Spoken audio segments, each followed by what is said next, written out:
Broadcasting live from the Heritage Chevrolet Studios.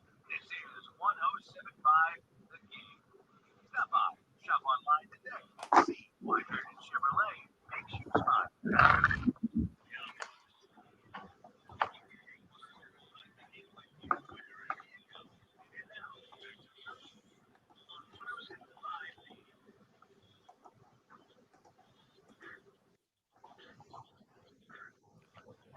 803-404-6100. How you can join us this morning. Candy discussion in full effect. We apologize. I believe one of us knocked off the live stream. It's back up and running. Please go back and join. Yeah. Halloween shenanigans happening all over the studio here for three people who did not dress up. So there's that going on. 803-404-6100. The Butterfinger poll question is out there, and we'll continue to monitor that. Just Butterfingers. Yes in the candy bag, no, keep away from me. It's a very simple poll question that's out there. We'll continue to monitor that this morning and see exactly how that goes. Certainly something that we want to monitor right now. I know, six votes. It just started. It just started 84% weighing in with a yes in the candy bag. I can't believe that. A lot of you go, on the other hand, going with a different kind of answer on the text line. 803-404-6100. Some of you weighing in. I'm interested in the takes on this, and we'll get back to the Braves conversation. Also, what do you want in your candy bag sports related? Do you want something for South Carolina? Do you want a Clemson? If you're a South Carolina fan, you probably don't want a Clemson victory over Florida State. But if you're a Clemson fan, do you want DJU to start playing better? Do you want that to be dropped in there? Do you want just a victory over Florida State? If you're a Braves fan, if you're a South Carolina and Braves fan, what do you want? What sports item do you want dropped off in your candy bag this coming weekend? 803-404-6100. Again, that's the Cool Care Heating and Air text line or the Love Chevy phone lines. Again, you can watch now on the live stream after Jen has cut us off, and we were up to a bunch of people watching and joining in this morning and weighing in on the Butterfinger discussion. Aaron Rodgers, Patrick, you're going to disagree with me on this? I feel like we'd gotten a couple. Yeah. I feel like for Aaron Rodgers' legacy, now, I'm not trying to get into top 5 quarterback, top 10 quarterback. Aaron Rodgers is a very, very good quarterback. But I said this a long time ago about Peyton Manning. And Peyton Manning had 1 Super Bowl. We know that Peyton Manning is one of the best quarterbacks ever. There was no question about that. This wasn't a kind of a place in history type deal. I do think it matters a little bit. But Peyton Manning only had 1 Super Bowl. He wins the second in Denver. I do think winning a second Super Bowl, at that point also, you had to compare him to his brother. I mean, let's be honest. If you're holding a Manning draft several years ago, and you would draft Peyton first, right? Of course. Okay. But still, his brother Eli had 2 Super Bowls, and he had 1. And that matters. There is an element of that matters. People will say Terry Bradshaw was way better than Dan Marino, because Bradshaw had 4 Super Bowls and Marino had 0. I don't know if I would go that far. Dan Marino, as a quarterback, I would probably say was better than Terry Bradshaw. But Aaron Rodgers has a Super Bowl. At some point, that's got to play into your legacy. And Aaron Rodgers has been a interesting character, to say the least. Winning a second Super Bowl, I think, puts him in a different level. He's not going to win 6. He's not going to win 7. He's not going to be up there with Tom Brady. But you've got to win. He has to win a second Super Bowl, I think, to elevate his status as one of the best quarterbacks of all time. Other than that, he's just a very good quarterback with a singular Super Bowl. And there's a bunch of those guys out there. There's a bunch of good quarterbacks. And again, I'm not trying to take away anything from Aaron Rodgers, the quarterback. I'm taking away from his legacy here. And that when you only win 1, I think it hurts you. And last night, Aaron Rodgers was phenomenal. I don't think that Packers team, you're more the NFL guy than I. Talent-wise, across the board, they're not top 5 in the NFL, right? No, they've never been. Exactly. So Aaron Rodgers carries them. Yeah, exactly. But my point on this is you still have to win another Super Bowl. No, you don't. Yes, you do. Okay. I mean, to say that he's just really good is insane. That's insane. He's easily one of the top 10 quarterbacks of all time. He's already one of the greats. He's already in the second tier if it's Tom Brady by himself, because you just can't Nobody's done what he's done. He's got more Super Bowls than every franchise and done it with 2 different teams in 1 year. Tom Brady's the greatest of all time, and Aaron Rodgers is in the discussion in the next group. I don't. He's going to be judged as probably the most talented quarterback. Maybe Patrick Mahomes is going to change that a little bit, but the most talented quarterback of this generation, the Manning, Brady, Breeze, Rodgers, that was the era.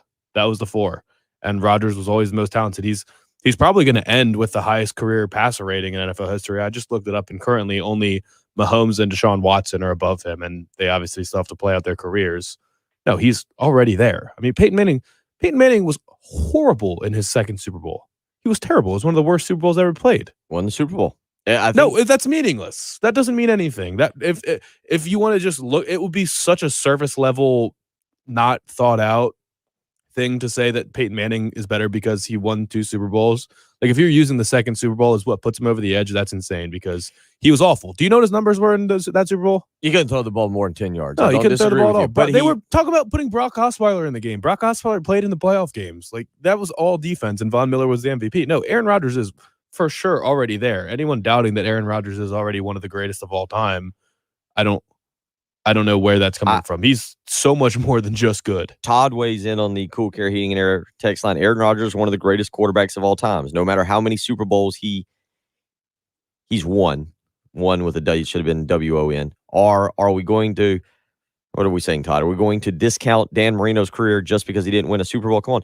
It does affect the legacy. I'm not talking about it. It affects the legacy. And that's what I'm talking about here is the legacy. Dan, I don't, off the top of my head, and somebody correct me if I'm wrong, I don't remember Dan Marino having a bunch of like off the field kind of quirky. No, social media wasn't around, and we didn't know all about Dan Marino's family life or whatever. The only thing we knew was that he got kidnapped in Ace Ventura, and thank goodness Jim Carrey was there to save Dan Marino and bring back, I think, the Dolphin as well. And I'm sure they ended up winning that Super Bowl in Dan Marino's career in Ace Ventura. But the bottom line is, when you talk legacies of quarterbacks, and Aaron Rodgers is. This is why, to me, it's an interesting conversation. It's not an interesting conversation. It's a very interesting conversation. You're literally going to be on an island by yourself. Everyone agrees that Aaron Rodgers is one of the greatest quarterbacks of all time. What do you make of his legacy?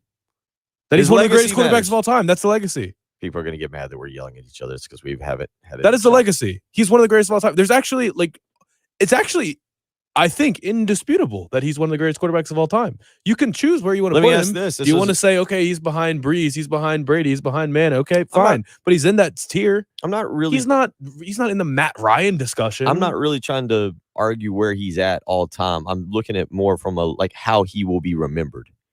Not sure if Rodgers' career is that much more impressive than Brett Favre. Let's calm down with the greatest of all time. No one's saying he's the greatest of all time. Tom Brady's the greatest of all time. Brett Favre is one of the greatest quarterbacks of all time.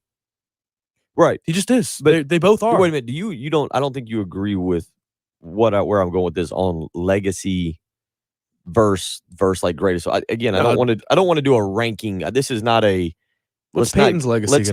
Let's not get into a ranking of quarterbacks all time because I hate those conversations.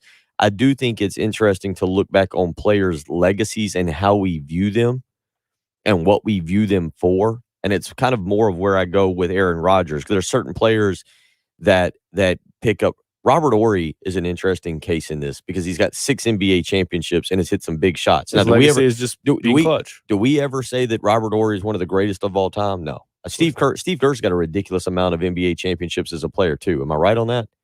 Because he kind of saddled up to Michael Jordan. I think he ended up with the Spurs too. I think he ended up with like 5 or 6. We don't ever say that those guys are the greatest of all time, but I do think it's interesting that you look at legacies. Aaron Rodgers last night was fantastic. It was a lot of fun to watch. And it did get me thinking. It did get me thinking about how we will just view him. Bun weighs in. Rodgers' legacy will be the best QB to only get 1 Super Bowl. Probably the best pure talent all time. So I think that's a very fair take on it. And so that what exactly makes him one of the greatest of all time. All right, you're not going to understand the conversation here. I don't even know what I think it's so. If you pay attention to football and have followed the NFL, Aaron Rodgers' legacy is only going to be about how great he was. Nobody that follows the NFL and watched Aaron Rodgers for the last 16 years is thinking about Jeopardy. What's the legacy of Eli Manning?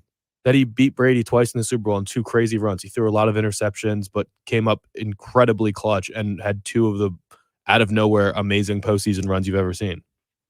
That's the same thing as That Joe was a- Flacco. That was a long-winded explanation. That is the explanation, though. Eli Manning was never incredible. He wouldn't have had a Hall of Fame career if it wasn't for 2 postseasons where he just played unconscious for a month straight and won Super Bowls and beat Tom Brady both times. He's Tom Brady's kryptonite. Same thing with Joe Flacco. Joe Flacco was average at best for a long time and was just for 1 year unreal and spent 1 postseason just playing out of his mind and won a Super Bowl. Gene understands and Gene has a great point on the Cool Care Heating and Air text line. This is kind of where I'm going with this, and it's a great point.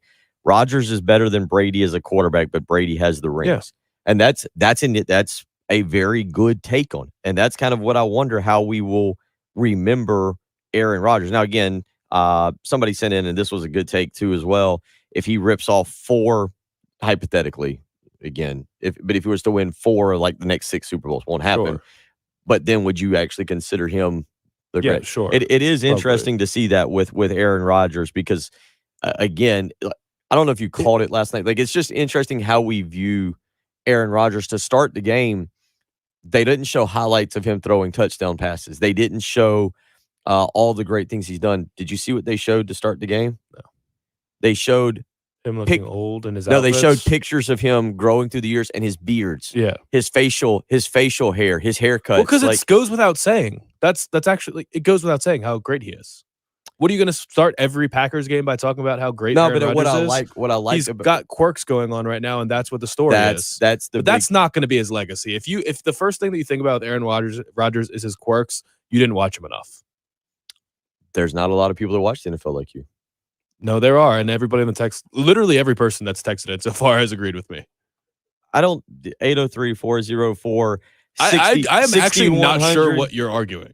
I know you don't. I can tell you don't because you're not understanding the legacy part of it. But we'll move on. Well, that is his We'll move legacy. on. His legacy is going to be plain and simple being one of the greatest of a generation. Only got 1 Super Bowl, I guess. Under Well, let's see what he does team. this year. Let's see what he does when you say he only got 1. Peyton Manning's teams and Tom Brady's teams were so much better than any team Aaron Rodgers ever played on. Because again, right now, Aaron Never threw to a Rodgers, first-round wide receiver. Aaron Rodgers right now having again last night. If you didn't see the game, worth watching. If you get a chance to watch the replay today, it'll be on the NFL Network at some point. It was a very entertaining game. Kyler Murray last night, 274 yards as well. The one thing that stood out to me about last night's game that I think could be interesting as we go through the rest of the season for the Packers, who again are 7-1 on the season. I thought they were pretty successful running the football. A.J. Dillon last night was 78 yards. The Packers ended up for the game with 151 yards, and that's offering Aaron Rodgers some help. He only threw for 184 last night, although, again, as we've pointed out, no Devontae Allen, no Adams, no Devontae, no Alan Lazard. 803. People just don't actually listen to what we say. Why is Bailey texting and say Aaron Rodgers is not better than Tom Brady? Y'all have lost your dadgum minds. At what point did anyone say that? I think we said multiple times that he's not. And then this is the point. The texter that says Marshall said, I think it was when you said he'll be remembered more for discount double checks and fussing with the Packers. That is what you said to start this whole thing. That will be his legacy, is what you said. I think there will be some element of that. I do think there'll be, and that's what I think. I think there will be some element of that. What's John Elway's legacy? Not wanting to play for the Colts? And hold on. To go back to, you said Billy, we didn't say it, but somebody did weigh in on the text line and said that he's better than Tom Brady. Is John Elway's legacy not wanting to play for the Colts? Is Eli Manning's legacy not wanting to play for the Chargers? No.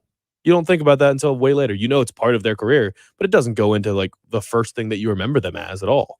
No, but again, to the point about Aaron Rodgers as a quarterback being better than Tom Brady, but not with the rings. I think that's an interesting conversation. Okay. But we'll move on. 803-404-6100. This is what happens. This is what happens when you start a radio show at 6:45. We haven't had there's 6 that donuts. Was just so disrespectful. Six donuts to the left. We'll get into those. We'll all calm down. We'll move on. Again, coming up in about 45 minutes, Brian Edwards of Vegas Insider will give his picks this morning. We'll get into that. We've got Jim Powell at 8:40 this morning, Braves announcer. We'll get into the Braves and the Astros. And at 8:05 this morning, Chris Deering will give us the high school breakdown. So we got a lot to get into. Poll question also out there if you want to weigh in. It's a very simple one. Butterfingers, yes in the candy bag, no, keep away from me. 75% right now saying yes in the candy bag. So that goes away from what we were discussing, right? That's opposite of how we were feeling. No, I mean, I don't necessarily want it in the candy bag if it's gonna be replacing something that's better, but I will eat. There's certain candy bars I just won't eat at all. I'm not eating an Almond Joy. If an Almond Joy is in the bag, I'm gonna throw it in the trash. 803 803-404-6100. That's how you can join us this morning. You're listening to the early game on 107.5 The Game.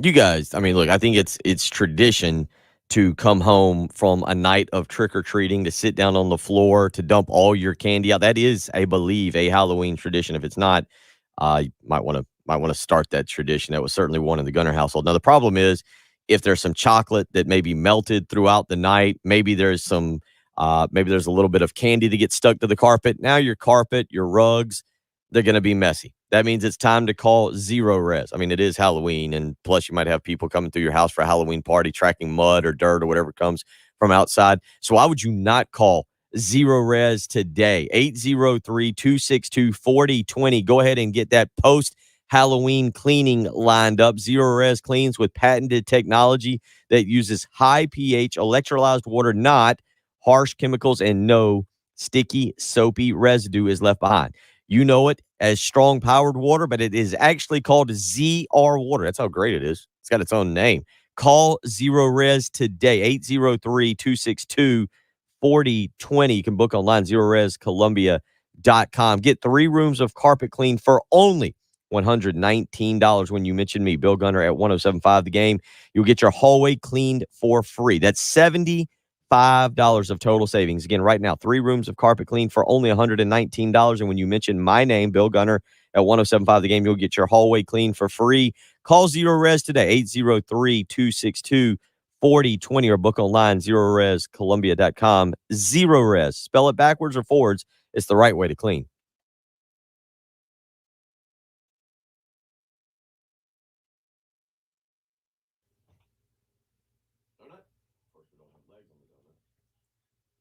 The spider doesn't have legs? No. Clearly, Dunkin' Donuts does not operate very well before 6 a.m. Is it a young employee that just clearly doesn't want to be No, there? they were both like, they were both.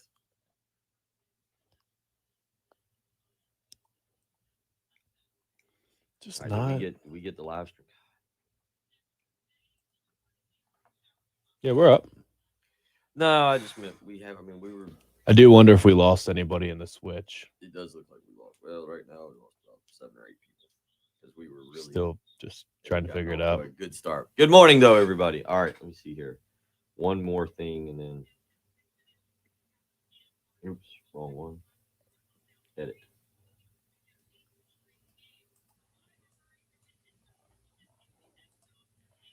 Yes, the candy discussion, very intense.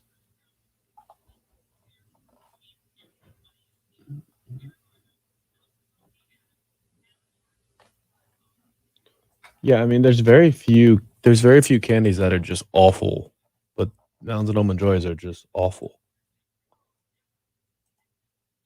Butterfingers are like not great, but they're still candy, so they're still better than the average snack.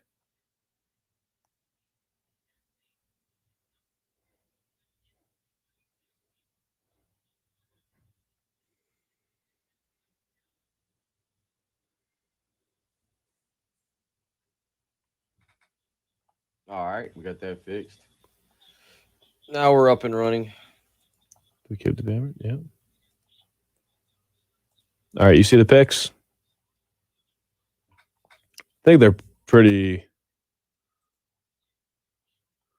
straightforward what to pick this week. Yeah, I would imagine. What's it under? What you got it under? Banners. Michigan, Michigan State, Penn State, Ohio State, Ole Miss, Auburn, Florida State, Clemson, Georgia, Florida. All right. We'll do that. We'll do that right after Deering. Is that good? We'll have to move a little bit quicker. I mean, we can start at any point. We don't have to pick them all at once. If we want to like work our way through the schedule and like preview a game, we can. 2 after Brian Edwards make our own picks. When's he 7:30? 7:30. Yeah. Yeah, I mean, we can if we want to just discuss the slate and say, hey, here's one game, and then just discuss it and be like, I'm picking it this way. Yeah. Lowe's Foods. The grand opening of your local Lowe's Foods is here. Get excited. Hey, if you've got a hole in All right, we're back up front. Good morning to everybody. You should have the audio. We should have everything up and running properly. Reputation is the leader in the roofing industry. Whether it's above your head or at your feet. I can't believe somebody texted this. We've seen it. It's Rodgers versus Big Ben is not a question.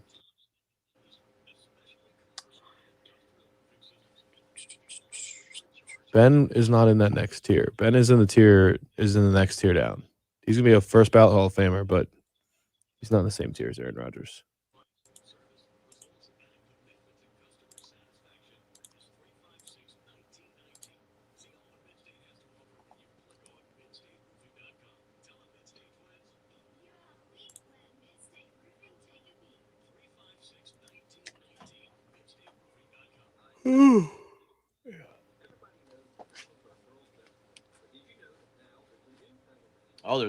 Oh,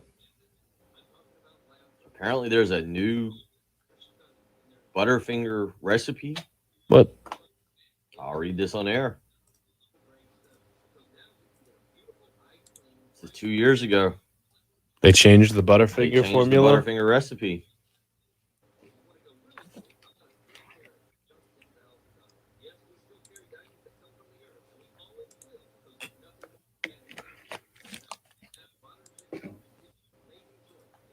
Oh, did you see the stupid thing about PETA and Major League Baseball? I talked about it a couple times yesterday. No. What? I'll bring it back up on air too. Okay. We won't have much. That'll give us. To the end of the hour. Yeah, we're right there at it. That was an easy first hour.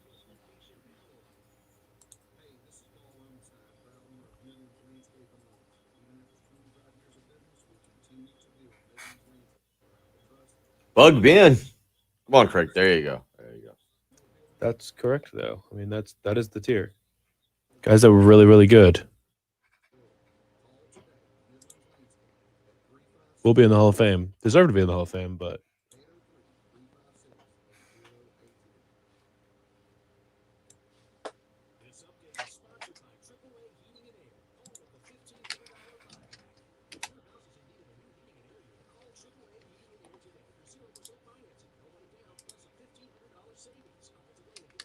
Tomorrow, 677-1500.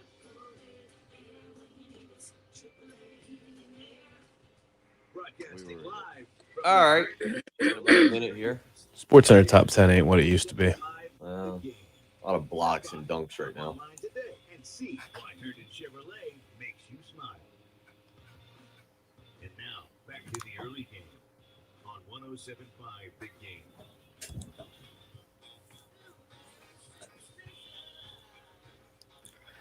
Halloween Eve kind of show, Halloween Eve weekend. Were you guys big Halloween party folk?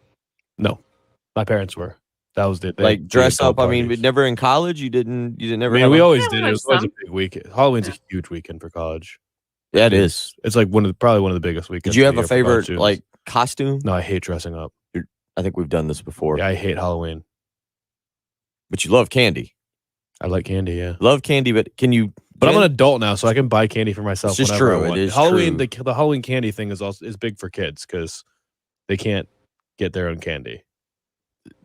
If I want candy, I'm going to go to the store. It's and true. get At this point, it Yeah. change. Jen, did you have a favorite? Like, as a college student, like it's one thing to get the outfit, the costume. Did you have one as a college student you were particularly proud of? Not that I can talk about. Okay. All right. There we go. Kids are heading to school. Be safe this morning. Don't listen to Jen Jensen. Hopefully, kids, you've got your costume picked out and you're ready to go Saturday or Sunday night. I will do as I do each and every Friday and try and build a younger audience for our show. Kids, tell your parents to get you a donut this morning. Remember, that'll go over huge. Just candy. Get or candy, yeah, or Yeah. candy. 30. Remember, Bill Gunner. Reese's them. is a good breakfast. It really is. Again, Reese's and chocolate milk is the best breakfast. you can Reese's have. out of the fridge. Reese's out of the fridge. Oh, that Little sounds terrible. crispness. Little crispness. We'll get into more candy discussion. 15. We'll talk some college football. Brian Edwards also coming up in about 30 minutes. You're listening to the early game on 107.5 The Game.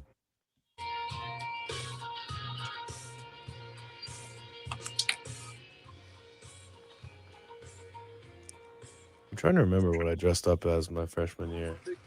Okay, so we're gonna try a flip. I do remember we got in so much trouble That works. because that was when I was playing lacrosse, and our coach we had a 7 a.m. lift, and our coach told us we could wear our costumes, and we went out. We were in Staten Island, and we went out in the city, and we had to take the Staten Island ferry into the city, and everyone just stayed out all night, and we all 40 of us took the 6 a.m. ferry back from Manhattan and went to do our lift. Definitely still drunk, and our coach found out and was it was brutal. We got Wow. just That was hard. killed the next day. Yeah, it was the fall. Lacrosse is spring sports. It was a fall lift, and we just thought that wear your costumes to lift was a free pass to just do whatever we wanted, and we ran. That was probably the most I've ever run the next day. It was not good.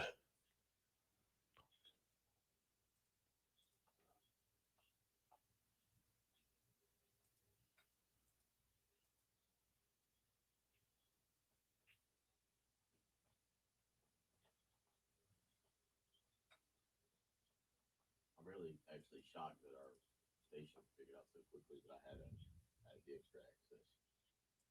Why? Did they say they want it back or something? Yeah. Oh, when? Sorry, Robin. Yeah, you gotta encourage the kids. So I went to Dunkin' Donuts this morning. You go to Dunkin' Donuts and you're like, all right. I went to 2 Dunkin' Donuts because the first one, even though they open at 5 a.m., was not ready to be. So then I go to the second one, and they didn't have. First off, They did botch it. They didn't have the legs. Although the girl told me, and like you could see the little eyes, the spiders, and she's like, "Well, we got the eyes on the spiders." The ones you brought in 2 Fridays ago looked so much better. Oh yeah. They did. So they botched it. I mean, they're gonna taste good. Oh, it's good. And then they had. I asked for vanilla, and they gave me strawberry. It was not the morning for. Oh yeah, they couldn't hear you that whole time. Where's my mic on? Really, is that a problem? Yeah. Not to hear, Bill?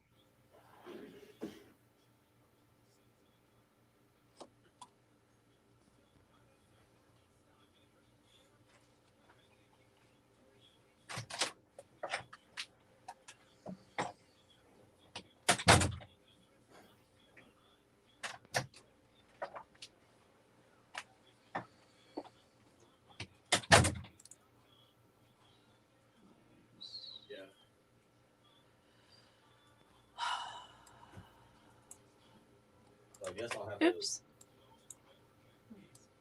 stop by the store on the Dunkin' Donuts on the way home. I hope I can get more.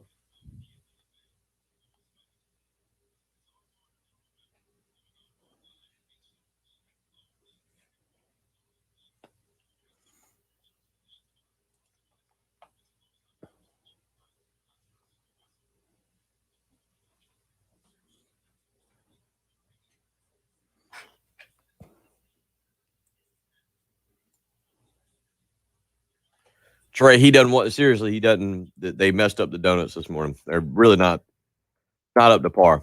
It's not a. Again, I had to go to 2 stores to.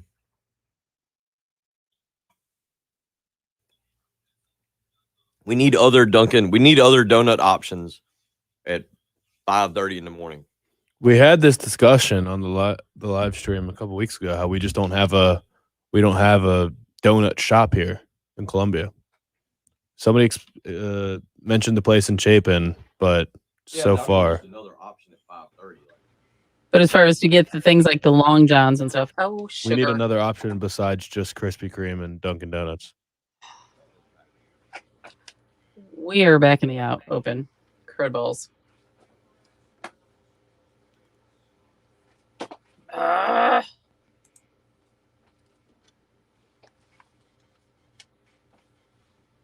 Donut discussion dominating the live stream. Mainly Jen and I struggled this morning. Jen got stuck in a Starbucks line, almost didn't make it to the show on time. I visited 2 Dunkin' Donuts. The first one was not open at 5:30, which not real sure how store. I guess early in the morning, that's how stores can operate, though. Like you can just, if a customer shows up, you're like, sorry, it's early in the morning, not ready to go. There's nothing that I pass on the way here that's open.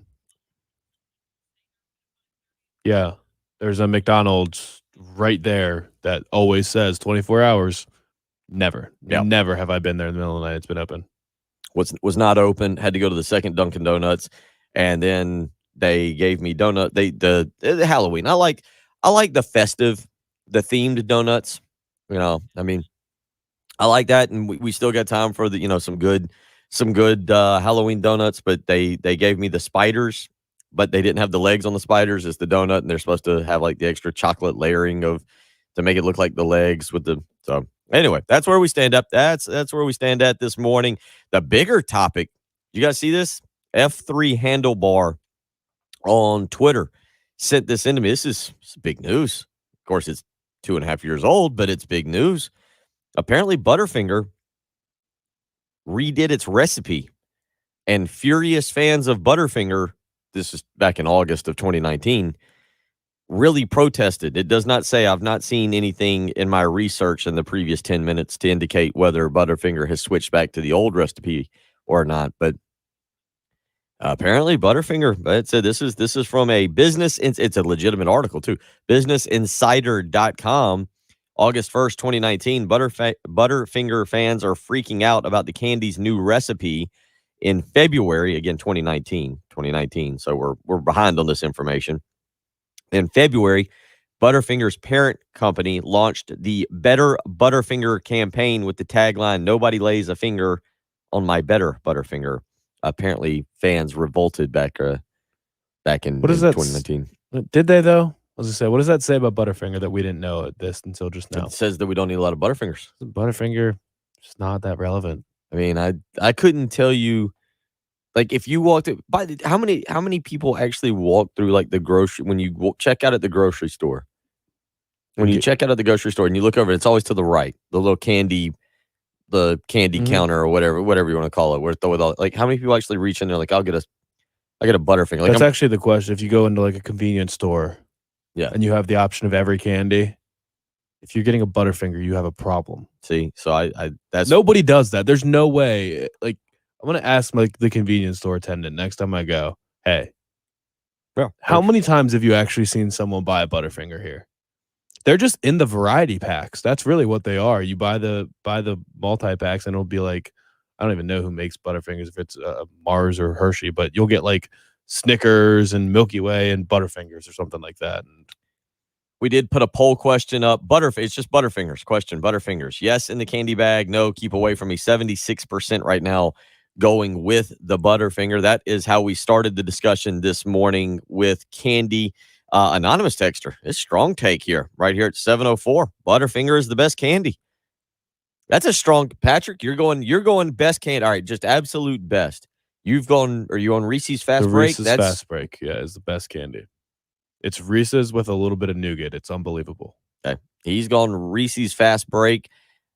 I'd have to probably go. I'm going to go with the childhood favorite, which was the Three Musketeers bar.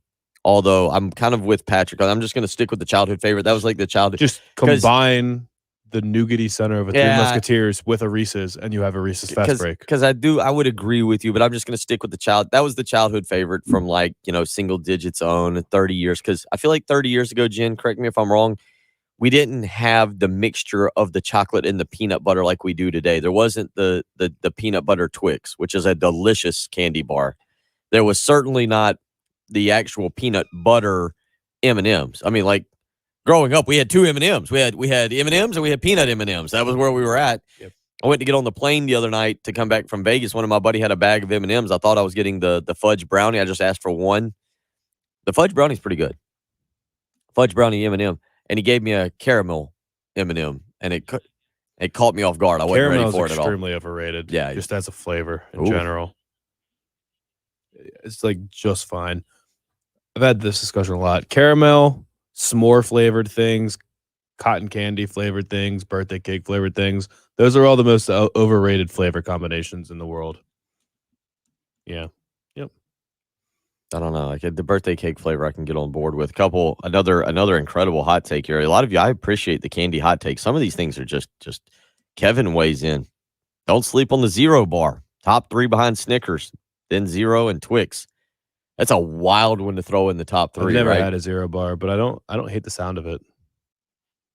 It's white chocolate, right? Look it up. I'm not sure. Pretty sure it is. Now you've got me confused. Now I feel like George Costanza in the Seinfeld episode where we're trying to figure out what candy bars are.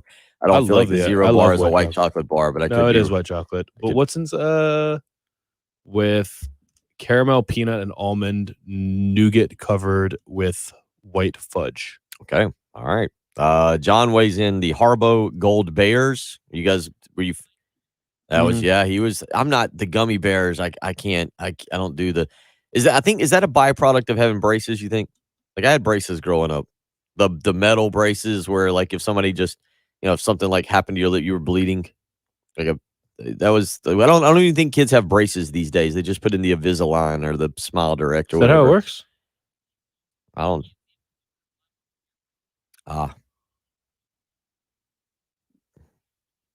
I broke it was the expander for me that I always broke off. And it was candy. Milk Duds, taffy. What other candies destroy your teeth? Because Butterfingers are up there, but nothing. I feel like every time I eat a Milk Dud, it's gonna pull my tooth out of my. Yeah, I'm not that kind of stuff. John from Somerville, just waking up, missing when we discussed him earlier. Apparently, he had a bad experience with a payday when he was little. He's still waiting. Anything. Oh, I like this. John says anything but payday, whereas anonymous texter. Tell us yourself, anonymous texter. He says payday when you're hungry and you want something sweet. Oh, going right back at you, John. 803-404-6100 coming up in about 20 minutes. Brian Edwards with VegasInsider.com, MajorWager.com. We'll get his picks for the weekend. Patrick, again, this schedule, we're kind of excited about it. We're going to make our picks coming up kind of throughout the show because we got a busy next 2 hours. Brian Edwards again at 7:30, 8:05.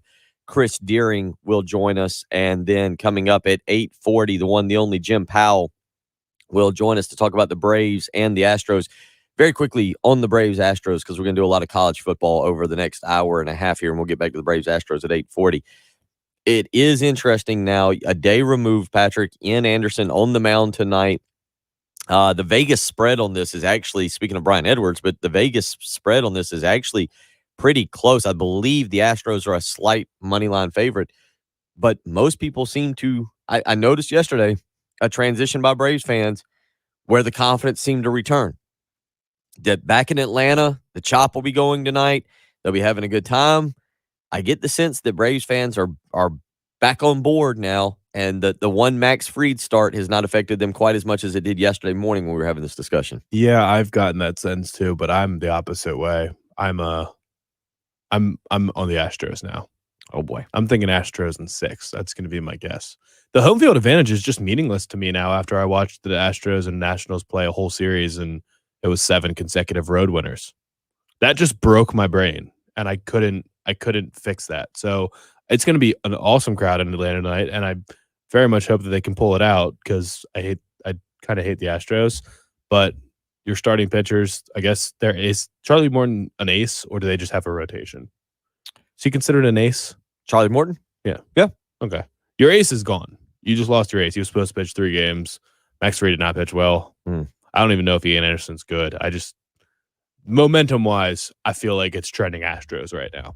I would be losing my mind if I was a Braves fan. Don't know if I would go to the losing the mind, but again, Braves a slight favorite tonight as I look at the updated line, the money line. If you know what you're looking at here, Braves minus 110 according to Circa Sports. Houston plus 100, so you're getting a little bit of money back there if you put your money on the Astros. Braves, you're paying up a little bit more juice on that. So, but Braves slight favorite tonight, 8:09 tonight.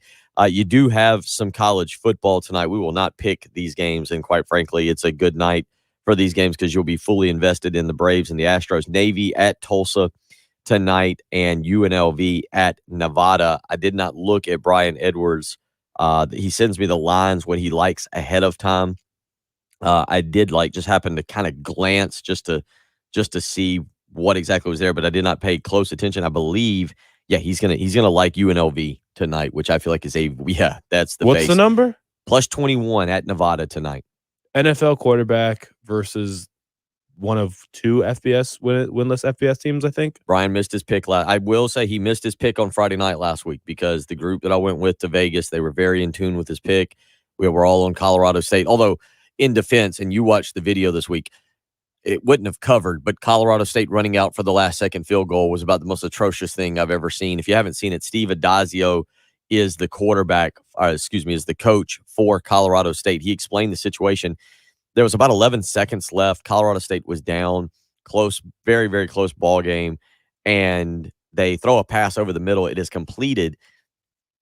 Part of the offense runs up to spike the ball as they should do, as you would expect them to do. But the special teams, the field goal unit, came running onto the field. They were not told to run on the field. They just ran on the field. There was, They must have been told by the special teams coach. If The so, the special teams coach must have been by the sideline saying, if- be ready to run out there. If so, the special teams coach threw him under the bus later because no, the answer was no. But the special teams ran on the field. The offense, obviously, the clock stopped because it was a first down. Kicker just wanted to be the hero. And Come on, guys, let's go. Let's go. Let's go. Leading We the got it. Our charge. go. It was 26-24. They ran on the field. There was some confusion. There was a wide receiver that was lined up on the far side of the field that was just ready for the spike. He had to get off the field, and Colorado State missed the field goal as time expired. It was a wild experience, and if the sports book that we were at did not handle, a lot of people did not handle it very, very well at all. Tonight, though, you got two games, but again, tonight will be all about Game 3 in the World Series, Braves and Astros. So we got Brian Edwards coming up here. You know what about Leroy 15 Jenkins is? Do you know what that reference is? Do not. Okay. There's going to be maybe like two people listening that will understand the Leroy Jenkins and the kicker just forcing everyone to run out on the field to follow him into battle. That's just such a funny image in my head. 803-404-6100. You can join us as well on the live stream this morning. Jason, LeVar, Steven, John, Artia, they're all up with us. Artia is in a full agreement with Patrick on the overrated flavors. Yes. She is. You guys are kindred spirits today. She also says a peanut butter Snickers is clutch. Yeah. Yeah, Snickers peanut butter squared. They come in the tiny little squares. They're delicious. Oh, Craig says a Snickers slightly melted. RL just wanting people to fight this morning. Clearly, Patrick and I had our one sporty sports talk segment. He says Butterfingers are like Aaron Rodgers. Not even sure what that means. And then I encouraged kids to harass their parents for donuts on the way to school. And Robin said, "You are killing us, teachers. Please don't send the kids to school sugared up on a Friday." Hey, that's what we do around here. We send the kids. We make sure the kids have a good time. 803-404-6100. We'll see. Get your. Yeah, a couple of people did get it. It's just so. And Richard weighs in, and this, I think he's saying mini Snickers. I like this. Mini Snickers has to be the most famous Halloween candy. I do agree. I think they mass produce those and they make sure they put them in every bulk candy. Fun size Snickers and the individual Reese's. The one that's just the one cup, the one normal size cup. Yeah, that you have to open from the bottom. And if you see Tracy Corley this morning, if you get him out to clean your pool, number one, it's a great day to clean pools. You should be calling him right now to get Corley Pool Solutions out there. Offer him candy. He says he's all the candy talk. He's about to throw up. Toughen up, Tracy. So if you see Tracy, get Corley Pool Solutions out there to clean your pool this morning, and then make sure if Tracy doesn't have, from what I understand, if Tracy doesn't have his candy sack, his candy bag, It's a free cleaning today, I believe. A free cleaning for you. How about that, Tracy? There you go. 803-404-6100. That's how you can join us. Coming up in about 15 minutes, we will catch up with Brian Edwards of Vegas Insider. Till then, we've got some other candy discussion, and we'll get a little bit into some college football this weekend. You're listening to the early game on 107.5 The Game.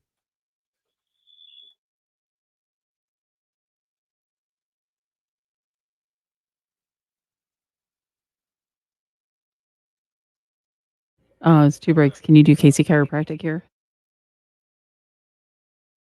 Or anyone that you know?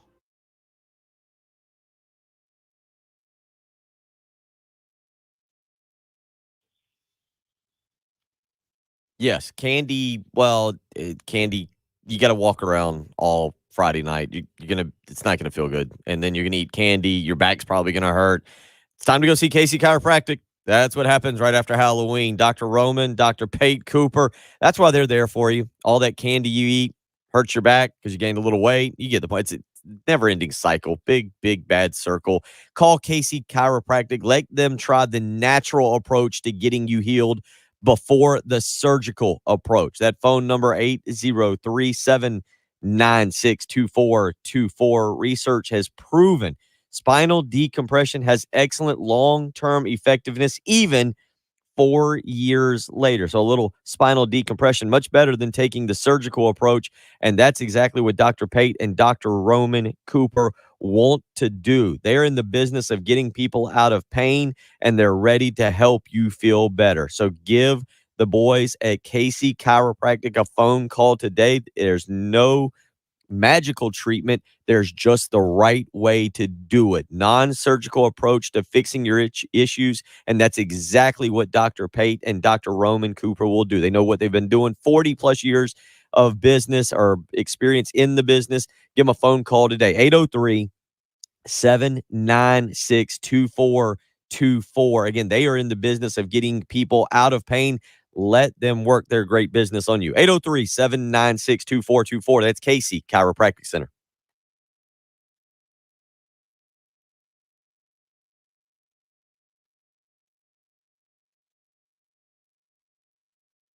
Always turn that off.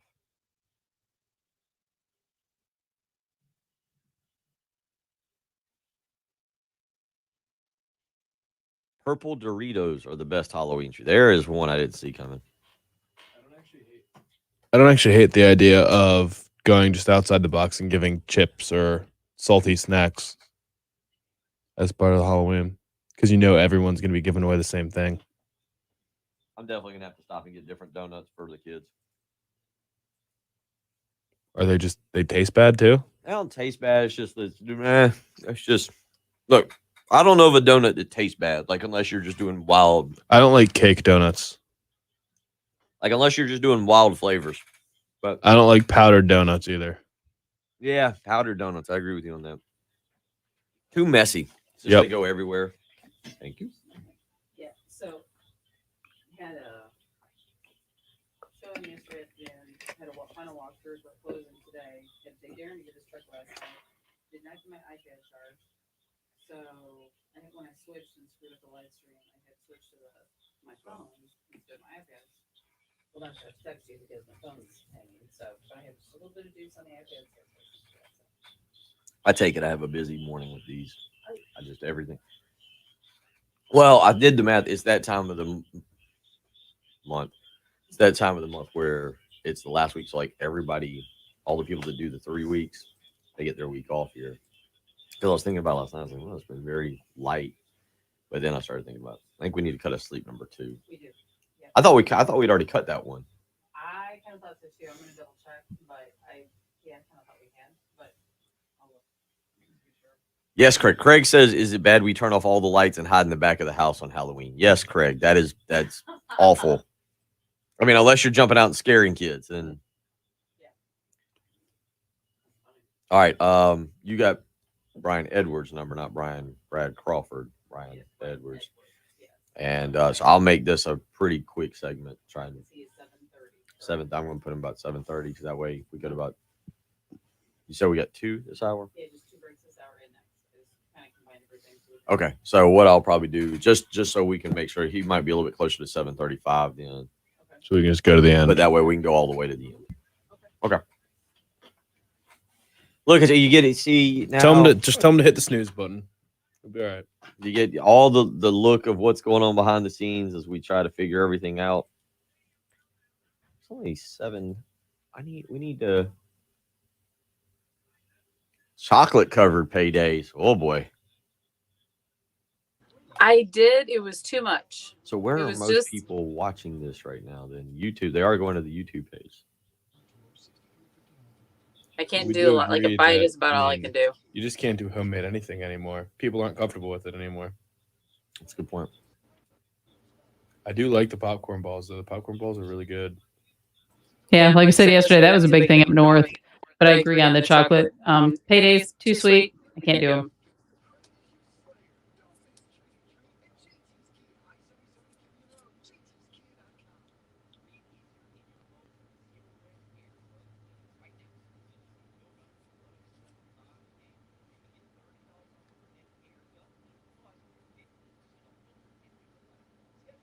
Nice. There you go, Mike. Probably lasts me for about a week.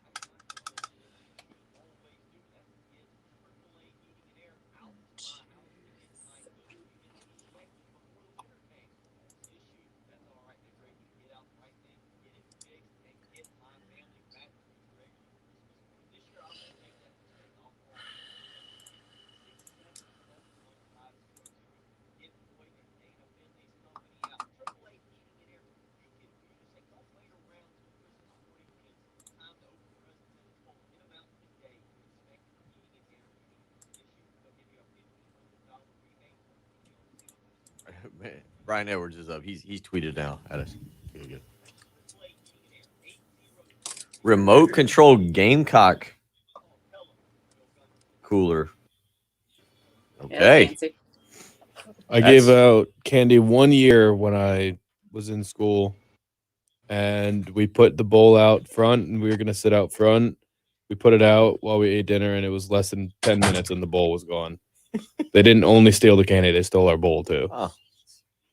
This was in college? Yeah, this is in college.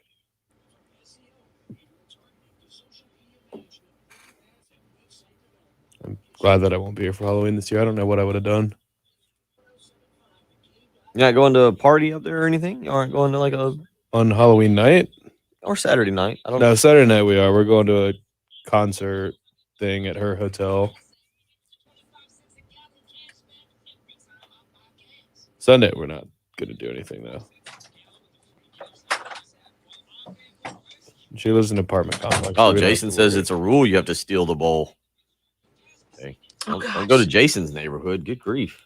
We were so mad because we were very poor, but all got a little bit of candy. Well, you Less than 10 minutes, it was gone. expect the candy to be gone, not the bowl. I mean, I hope it wasn't a nice bowl. You don't expect all the candy to be gone in 10 minutes when there's not that many kids in the neighborhood. Apparently, you've never met a kid. Kids are aggressive. I never stole the bowl. Oh, I would take extra candy, but I never steal the bowl.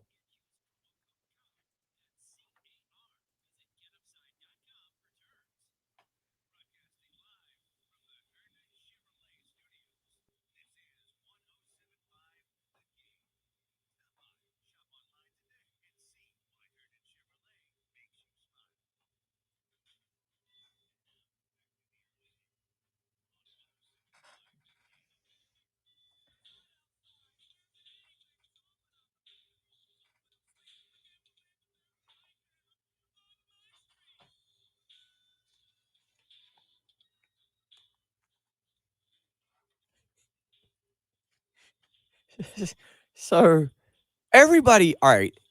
Everybody knows the Thriller dance, right? Like, Yeah. I mean, that's I like mean- that's like worldwide knowledge. Maybe not if you're like less than 14. If you're less than 15, I would think you've picked up the Thriller dance in school or something, right? Like 15? it seems fair. It seems fair. No, I would say if you're under 25.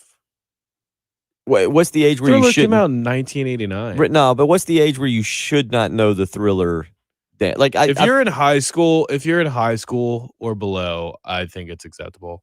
Once you get to college, you should be a little more cultured than that by that point to know the Thriller dance. So, good buddy of mine, we're coming back from Vegas on Monday night, Tuesday morning, whatever, and we get in the Uber to ride back, and guys got Michael Jackson playing. He was a big Michael Jackson fan, clearly. Guy that got us from the airport to last Friday.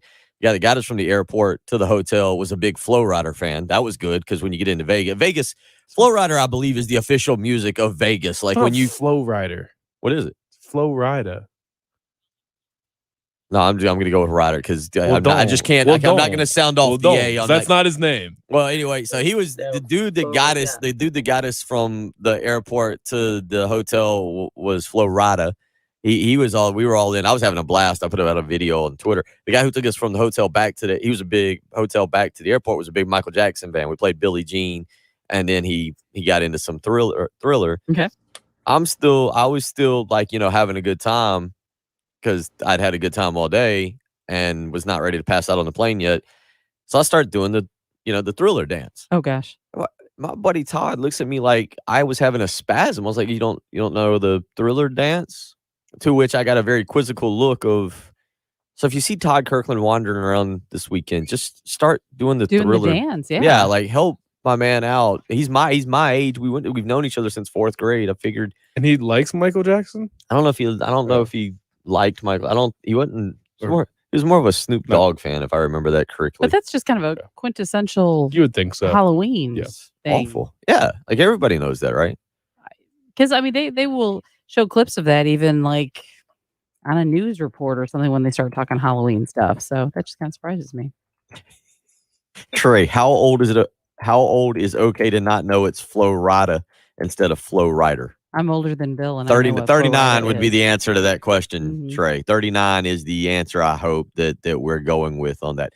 I had a good time out there. That was a good way to start. Let me remind you, 107.5 The Game and Twin Peaks giving you a chance to speak your mind whenever you feel like it. The Hot Take hotline there for you 24 hours a day, 7 days a week. Call 803-978-6654 if you need to vent. So if you see a Halloween costume or if you get a Butterfinger or a mini Snickers, a couple of you weighing in this morning saying mini Snickers wildly overrated. That's a interesting hot take. If you get a Halloween candy over the weekend you don't like, you want to vent about it, you got something you want to say, you can't get in touch with one of the hosts, please don't contact the host during the weekend. We like to enjoy our weekend too.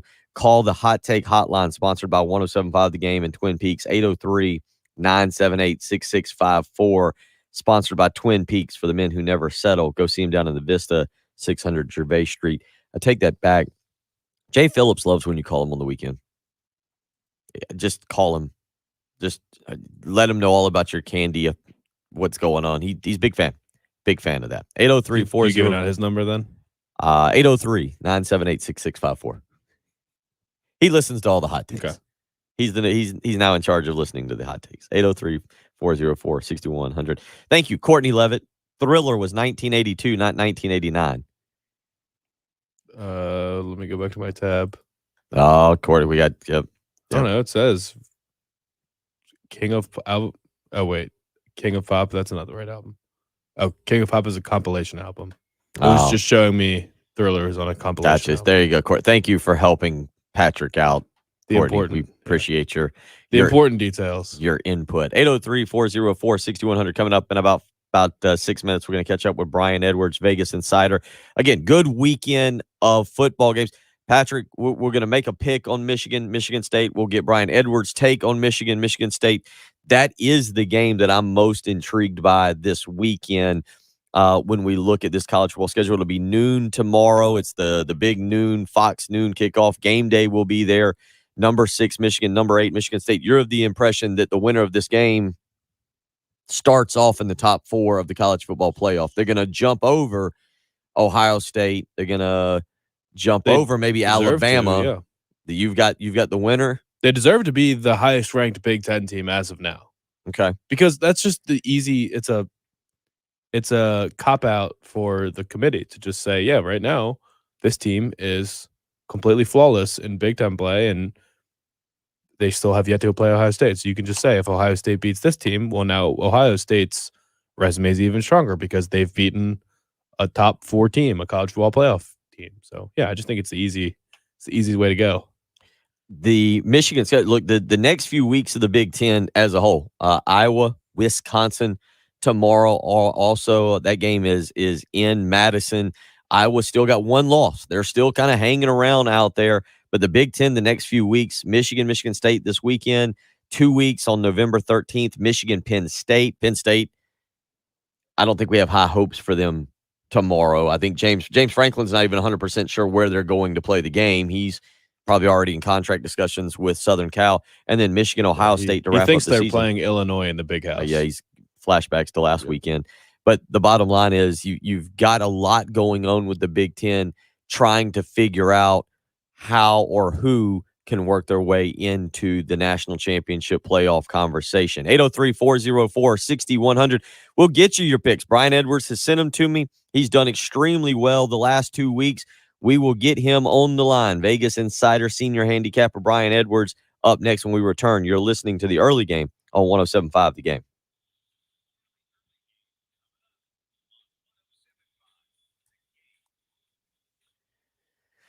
The weather is changing. Patrick has already said he's not wearing shorts. Is it no shorts or just all sweatshirts? Which one was it for you? It was gonna be no shorts, but it's warm today. It's warm today. See, so weather all over the map. The bottom line is we do know colder weather is coming. And my question to you would be, is your heating and air unit ready to handle the winter? If not, $59. That's all it costs to get AAA heating and air out to your house this weekend, the beginning of next week, to get a quick inspection. Just make sure it's working. You've heard me tell the story, and trust me, it was a miserable story about on Christmas night, the Christmas night, so Christmas Day, Christmas night, the heat in the house went out. I was freezing. The 26th was pretty unbearable. AAA Heating and Air was there to help me to fix the issue. They'll do the same for you. Just don't do what I did and allow it to happen first. Call AAA Heating and Air today, 803-677-1500. You can tell them that Bill Gunner sent you because you can just say, hey, Bill Gunner sent me because I'm smarter than he is. I went ahead and called and got you out to do the inspection. They'll completely understand. They'll agree that you're making the right move. 803-677-1500. Call AAA Heating and Air today. $59. That's all it costs to make sure your heating and air unit is inspected. And then if something's wrong with it, they'll work with you. $1,500 buyback on your old unit. No money down, 0% financing for those who qualify on a brand new unit. The best part, I give you all those things. Here's the best part. AAA Heating and Air will stay with you. 15-year parts and labor warranty guaranteed to make sure that thing keeps working. 803-677-1500. Call AAA Heating and Air today. Tell them Bill Gunner sent you. From the Shepherd's Glass Traffic Center, Shepherd's Glass, a true reflection of. All right.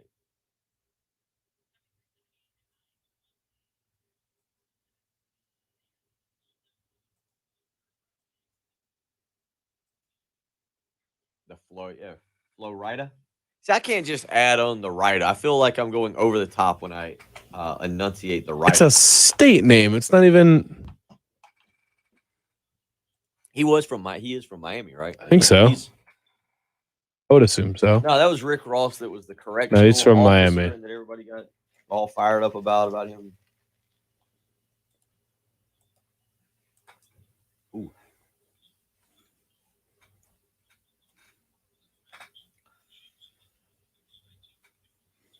Bill, what do you think about Albert's text? Oh, I saw that. The Get Off My Lawn. Albert sent in. He said that he liked real music, Nirvana. How many of those bands can you name a song by? Well, I know each one. Nirvana, I mean, again, name an actual song like that should be the easiest. Kurt Cobain and like is it Smells Like Teen Spirit? Is that one? Yeah. Okay. Who else is in that band? Oh, I have no idea. You don't know the drummer of that band? No. It's one of the most famous, probably the most famous rock star in the world right now. The most famous rock star. I don't even know who like Dave Grohl. Okay, I actually was going to say Dave Grohl, and then I was like, but no. Then I felt like I was going to say. And then Chris Novoselic. Smashing Pumpkins. Is it Bullet with Butterfly Wings? That one. What's the one between those two? That was the first concert I ever went to when I was a little kid. So I had that CD. So Albert, to No. answer for those listening. No, the one between Nirvana and Pumpkins. Oh, Stone Temple Pilots. Okay.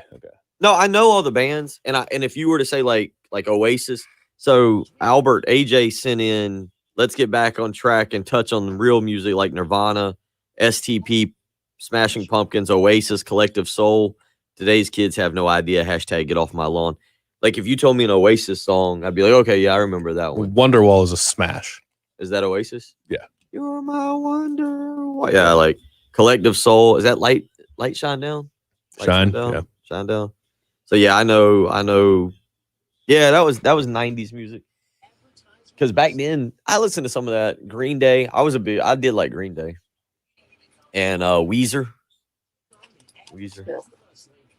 I got a good. It's just when you start making me like remember actual songs and who's in them and everything. I got no clue.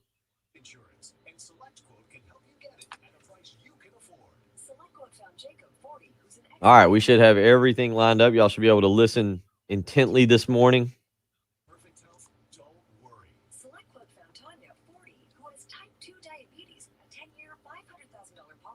I got to figure out if I'm gonna dress up this weekend for anything.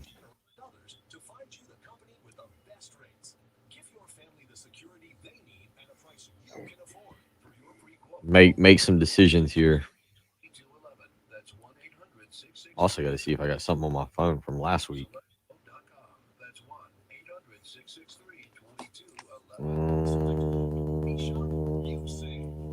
I do not.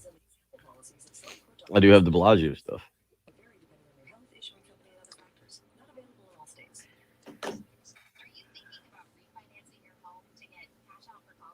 Brian is awake, Bill. He is. Yeah, Craig, I couldn't. Yeah, I could not name you a Fish song. If 5 guys walked in here and 4 of them were from the band Fish, I couldn't tell you who they were. I couldn't pick out which 4. You shouldn't be able to. Yeah. Is anyone from Fish particularly famous? I don't think so.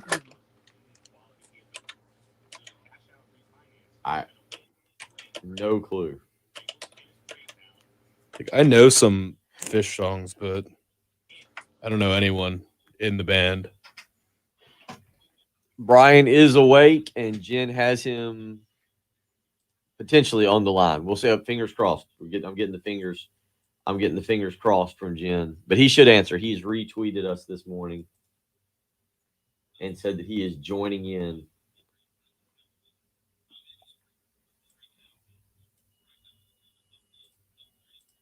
And then on my Twitter account, Jimmy D sent me 4 different bags of candy corn. He's awake and ready. Brian is ready. So good news. We've got. Are you really, Craig? World Series was playing Fish bumpers going to commercial. Oh. Isn't the Migos is from Atlanta? We should be playing the Migos. They're not the Migos. Outkast is from Atlanta. Outkast is from Atlanta. That's right. The AT Aliens. That one's still before your time. You weren't born when that first album came out, were you? Probably not. When was it? The first one was 94? It was 94, then no. 94 AT Aliens? God, there might have been one before that. Yep. 94 was AT Aliens? 96. Their first album was Southern Playalistic Cadillac Music. Oh, yeah. Now we're talking. Outkast. Big Boy still. I haven't seen Andre 3000 in anything or around anything lately, but I've seen Big Boy. Big Boy still makes he's an all actor. kinds of stuff. Gucci Mane from Atlanta. T.I.'s from Atlanta. Oh, I listened to T.I. I was a big fan. I was listening to Bone Crusher this morning with I went on a rap kick. Young Thugs from Atlanta. Young Jock too. Yep. Yeah.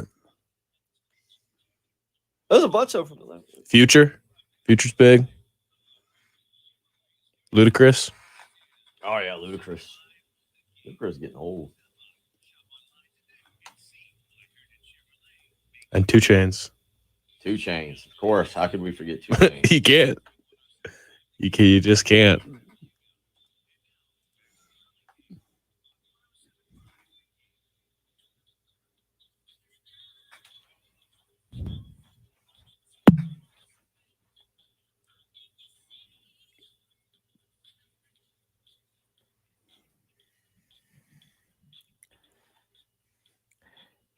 I mean, at some point, everybody except Todd Kirkland, one of my best friends, has done the. Brian Edwards joining us from VegasInsider.com, MajorWager.com. Brian, at some point in your life, you have broke out the Thriller dance, right? Like that, you have done that at some point.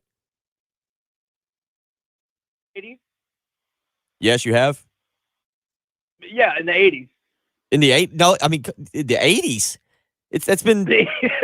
I mean, now you had to do. You have to at some point. That song doesn't come on now, and I guess it's not in heavy rotation anymore. I guess is how the music. It never really left rotation. I don't think. It doesn't get played around Christmas. No, it doesn't. I mean, it's not. No, It's not on the Christmas playlist when you go to the Christmas party. But yeah, I mean, you've had to do it more recently than the 80s. You can't. There's some party that's taken place, and there's. I don't know, Gunner. I mean, Maybe early 90s. Maybe early 90s. Okay. All right. Brian Edwards joining us this morning. MajorWager.com, senior handicapper at VegasInsider.com. Other question we'll ask, favorite candy. Are you a candy guy or are you a chocolate guy? Chocolate or candy? Two totally different things there, in my opinion. Oh, yeah, man, I don't even eat chocolate, and I'm not much of a sweet guy, although I love me some vanilla ice cream. I get a sugar tooth several nights a week. Not the answers you were looking for this morning. I don't think. Favorite Atlanta rapper. Yeah, favorite Atlanta rapper. Go with that one real quick. Who's your favorite Atlanta rapper? Tiny. T. Who? Tiny. T. Who? Tiny? Tiny. T. Look that up, Patrick. No. Yeah, we don't even know that one. Oh, Okay, maybe that was a good answer. Maybe that was a really good yeah, answer. it might have been then. a really. We It was don't. a really good answer. Let's go to something that we know that you're really, really good. You've been hot. You've been hot. T.I., guys. T.I. Oh, Oh. T.I. We call His wife is T.I. Tiny. Yes, His all right, wife's thank name you. is Tiny. His name is Tiny? No, his wife's name is Tiny. Oh, yeah. No, T.I. Yeah, that's a great one. We were just discussing that off air There on we the go. last. Okay. We're all. Thank goodness. You bring us all the way back around. You were really good last week. I was out in Vegas. The boys were not happy with you on Friday night. Guys with me. Colorado State didn't hit, but the Patriots did, and they hit big. Big way. Yeah. Big. So what you got for us? They did. And we had a good college. We had a good college day. Yeah, no, Colorado State, they outplayed them, man. They just didn't get it done though, which is all that matters. Well, we were talking about not that it would have covered if they'd have made the field goal, but the last second field goal attempt there, very, very poor on their part. Let's move to this coming weekend. You have sent me a couple picks here that you like. We'll get into those, throw a few other games at you as well. Tonight, UNLV at Nevada. I told Patrick off air about this one. UNLV plus 21 at Nevada. Patrick had a quizzical look on his face. Give me your thoughts. UNLV tonight on the road at Nevada. Well, the quizzical look was that Marcus Arroyo is 0-13 to start his tenure straight up. But straight up is irrelevant to us, gentlemen, because the Rebels are 5-2 against the spread this year. They're catching 20 1/2. So I would love to buy that half point to the key number of 21. They've played 4 one-possession games in a row, including a 38-30 loss at Fresno State. They led outright most of the game as a 30-point underdog. And then they also lost by 7 at still undefeated UTSA. And so UTSA and Fresno have a combined record of 13-2 on the year. And then 2 weeks ago, they had a 24-21 lead in the fourth quarter against Utah State, ended up losing 28-24, but covering as a 7.5-point home dog. And then last week, they blew a 17-3 late second quarter lead and ended up losing by 7 as a 6-point dog. But we were not on them last week when they, again, should have won outright. But look, Nevada is in a bit of a flat look ahead sandwich-y spot. They've got San Jose State on deck, and then San Diego State, who is still undefeated, on the horizon as well. UNLV's got a really good running back, Charles Williams, 714 rushing yards, 7 touchdowns, 5.0 yards per carry average. He needs 80 yards tonight to become the school's all-time leading rusher. He had 221 rushing yards and 3 touchdowns against Utah State a couple of weeks ago. I like UNLV as the healthy dog. UNLV tonight, that game again in Nevada. You can catch that, I believe, on CBS Sports. SN is where you want to watch that. 2 games tomorrow that you have, and I find both of these, although you said one of them is small. Let's start with the 3:30 game. Florida plus 14.5 against Georgia in Jacksonville. Georgia's annihilating everything in their path. Florida, Dan Mullen's job is being questioned. We don't know who they're going to start at quarterback, but you seem to like the Gators. Your thoughts on that one? Yeah, so look, Georgia's been absolutely dominant, and there's no getting around that. If you want to get a little nitpicky about their resume, you can look at the offenses they've played. Clemson, horrible offensively. South Carolina, not very good. Vanderbilt, awful. Arkansas and Auburn have pretty good offenses. Kentucky's offense is average. Florida's got the best offense they face. Florida is going to score points on them. Florida does have 2 mobile quarterbacks, which will pay off against Georgia's stout pass rush. I think that Kirby's going to try to integrate JT Daniels into the lineup. I'm not sure if that's a great idea. He really hasn't played hardly at all in a month. And when you're rolling like they are, I don't know that that's the right move. We'll see. And we'll see how Georgia reacts when they, have points scored on them. And look, Florida is 2-0-1 against the spread, 3 games a double-digit dog under Dan Mullen. 2 years ago at LSU, they led 28-21 midway through the third. They were 14-point dogs against the eventual national champs. LSU pulled away 142-28. That was a push, but Florida had first and goal twice in the fourth quarter and got nothing. And then last year, catching 17-18 against Alabama and Atlanta, they easily cover, only lose by 6. And then this year, they easily cover to Alabama, catching 14-15 and lose by 2. So 2-0-1 against the spread as a double-digit dog. This is the 4th instance. The first 2 times were eventual national champs. And these next 2 times, Alabama this year and Georgia this year, are the 2 most likely candidates to be national champs. So, look, Florida's 4-3. You are what you are this time of year, but they could easily be 7-0. In Vegas-style power rankings, they're top 10 in a lot of rankings and easily top 15 in all of them. There's no reason to think it's not going to be a close game. I like the Gators. Okay, so the Vegas-style power rankings, what does the Big Ten look like with these? The top 4 teams are all playing each other this weekend. Presumably the top 4 teams, close to it. I don't know if Iowa makes that or Wisconsin makes that, but how do you see that those 4 teams are all going to play each other really the next couple weeks? So Michigan, I think, catching 4 in East Lansing, and then Ohio State somewhere in the realm of like 18 points. Yeah, I've got Ohio State at number 3 right now, Michigan 6. Sparty 9. I have Penn State 18, and I have Wisconsin 32. But I like Sparty plus the 4 against Michigan. I made it a pick 'em. I think it's a toss-up game, so I will gladly take the 4 points with the home team that's had 2 weeks to prepare. Michigan has not had 2 weeks to prepare, and I give Sparty a slight edge at quarterback with Peyton Thorne. 15-4 TDI&T ratio. Michigan only 10-12 against the spread. 22 games a road favorite during Jim Harbaugh's tenure. The other one, I was a little surprised you had this, Ohio State, but you seem to be leaning toward Penn State in this game, 18.5. Quickly, your thoughts on that one? Yeah, just a small play here, not a lot. Ohio State's in good form now. They have been beaten up on some cupcakes. Penn State off a tough loss, and I know it was extra snaps with all the overtimes, but I think that might even help them motivation-wise this week. Just in general, I like quality teams catching big numbers, especially in rivalry games. And I know they haven't played high-powered offenses, but Penn State, number 6 in the nation in scoring defense, only giving up 14.7 points per game. Again, Brian Edwards joining us, senior handicapper from VegasInsider.com. You can also check out his work, MajorWager.com. He does, like, we're going to skip this one, but I'll point out he sent it to me, Texas State plus 21.5 at Lafayette. Certainly a game that if we got time, we'll try and circle back to. But another one you sent me, Florida State tomorrow, plus the points on the road in Memorial Stadium against Clemson. Your thoughts on that one?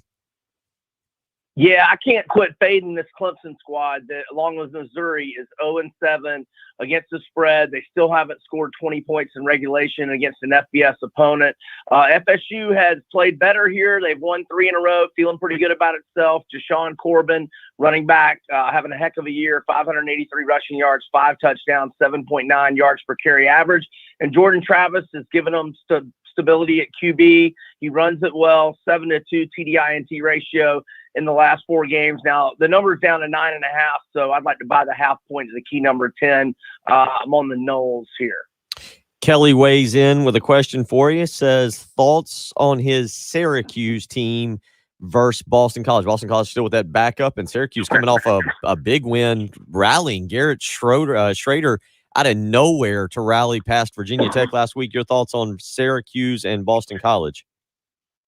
Well, I've got a big bet on Boston College season win total over 7 that I'm really sweating now with 3 straight losses. When I made that over 7 bet, I was certainly not wanting Phil Dracovic to start quarterback to have a season-ending injury in the opening possession of week 2.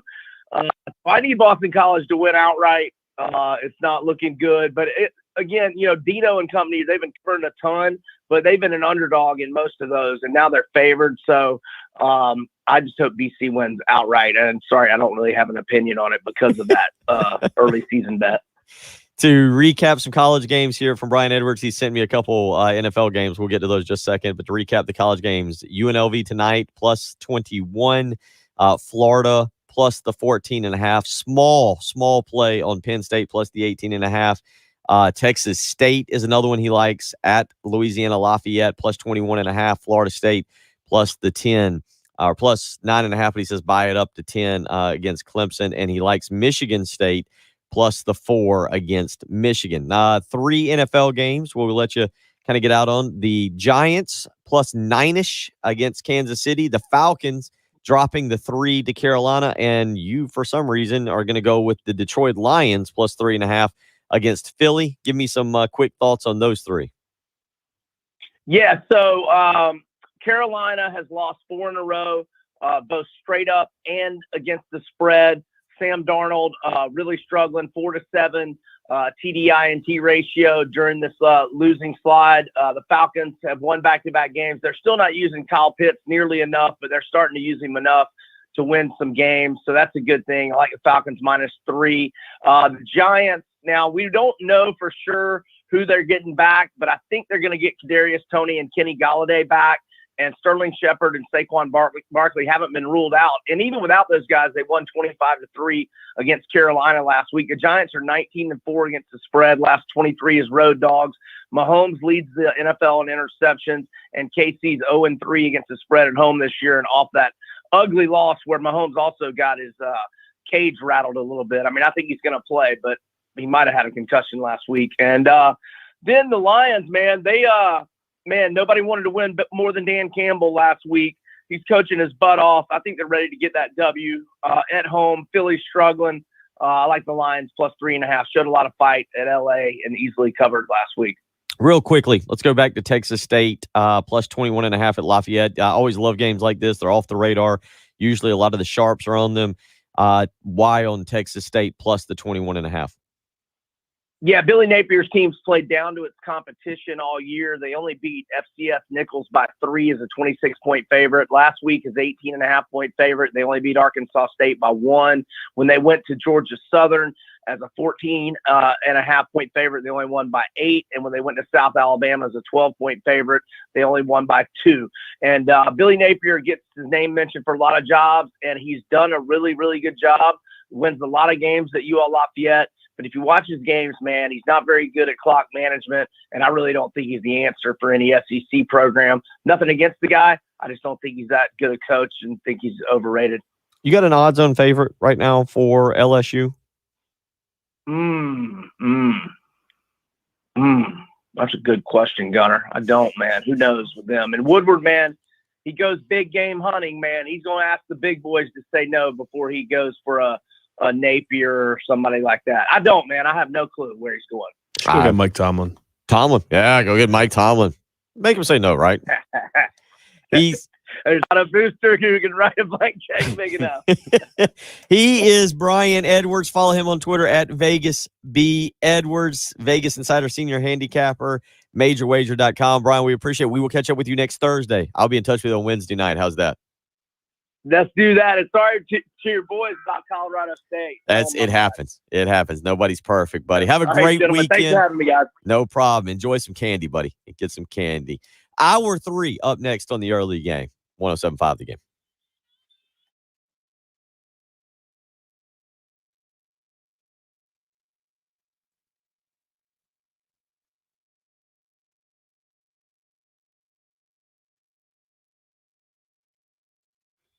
Oh.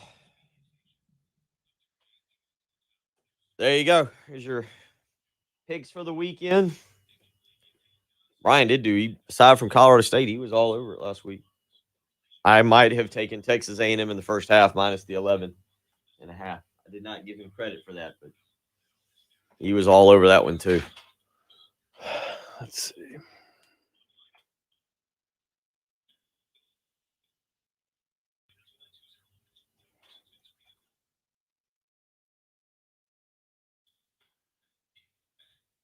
All right. How many Ted Lasso outfits do we expect to see this year at anybody's Christmas party or at anybody's Halloween party?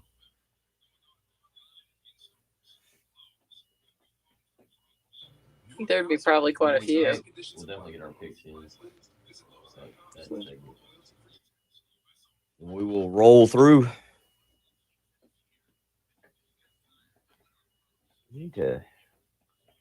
I wonder if Facebook is not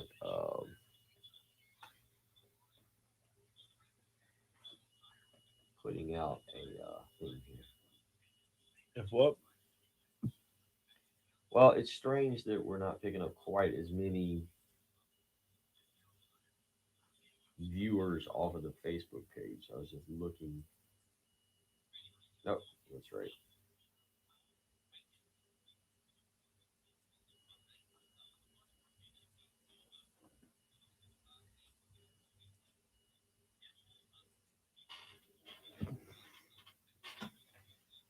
Let's just see how it plays out.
You all right there?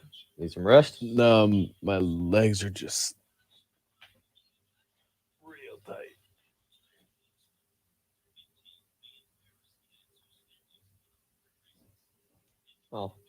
Oh, Robin says Squid Game was good. Intense, but good. Yeah, did you know what Craig said? No, what? Can't believe I wasted my time on Squid Game. Wouldn't recommend it. Oh, wow. I haven't gotten in. Now is not movie season for me. Not a movie. Or I meant, you know what I mean? Watch shows, movies. We don't. I don't know what you mean We because don't. they're different. We don't. But at You know, television, a movie takes watching- you 2 hours. A show takes you weeks. It depends. No, it depends. Like if I fall behind, I can go through show unless it's like Breaking Bad, which was like 60 Yeah. episodes. Like, and you're right. Like halfway through, I was like, it's like I've already watched half. Now I got to finish the rest. I think the only thing I'm watching live right now is Succession. Succession is great. Yeah, we're not. Last night I was flipping back and forth between the Packers, Cardinals, and Coastal and Troy. I'm gonna see a couple movies next week. Why you're up in Nashville? Yep. They're free. I got the movie pass, so I get 3 free movies a week. Does she got to work while you're? So you'll go to the movies here today? And hang out with the dog. Hang out with the dog. Robin, good luck. Go teach up the kids.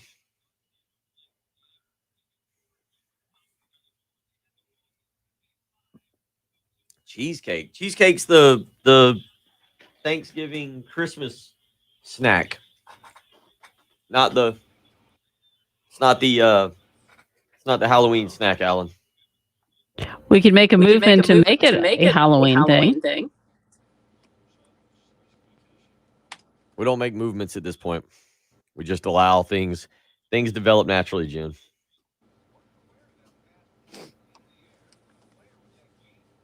No movements allowed.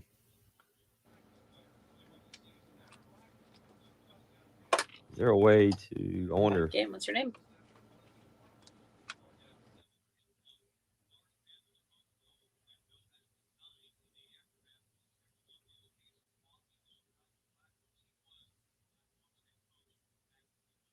Oh, did you see that video? If you haven't seen it, it's on my Twitter. I retweeted it from Barstool Sports and says the touchdown celebration would land you 5 years in jail. Oh, Fran Tarkenton. It's just spiking the ball off of the guy. Like,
no, Hope. Don't promote the cheesecake. No, don't promote the cheesecake idea. It's not helping anybody.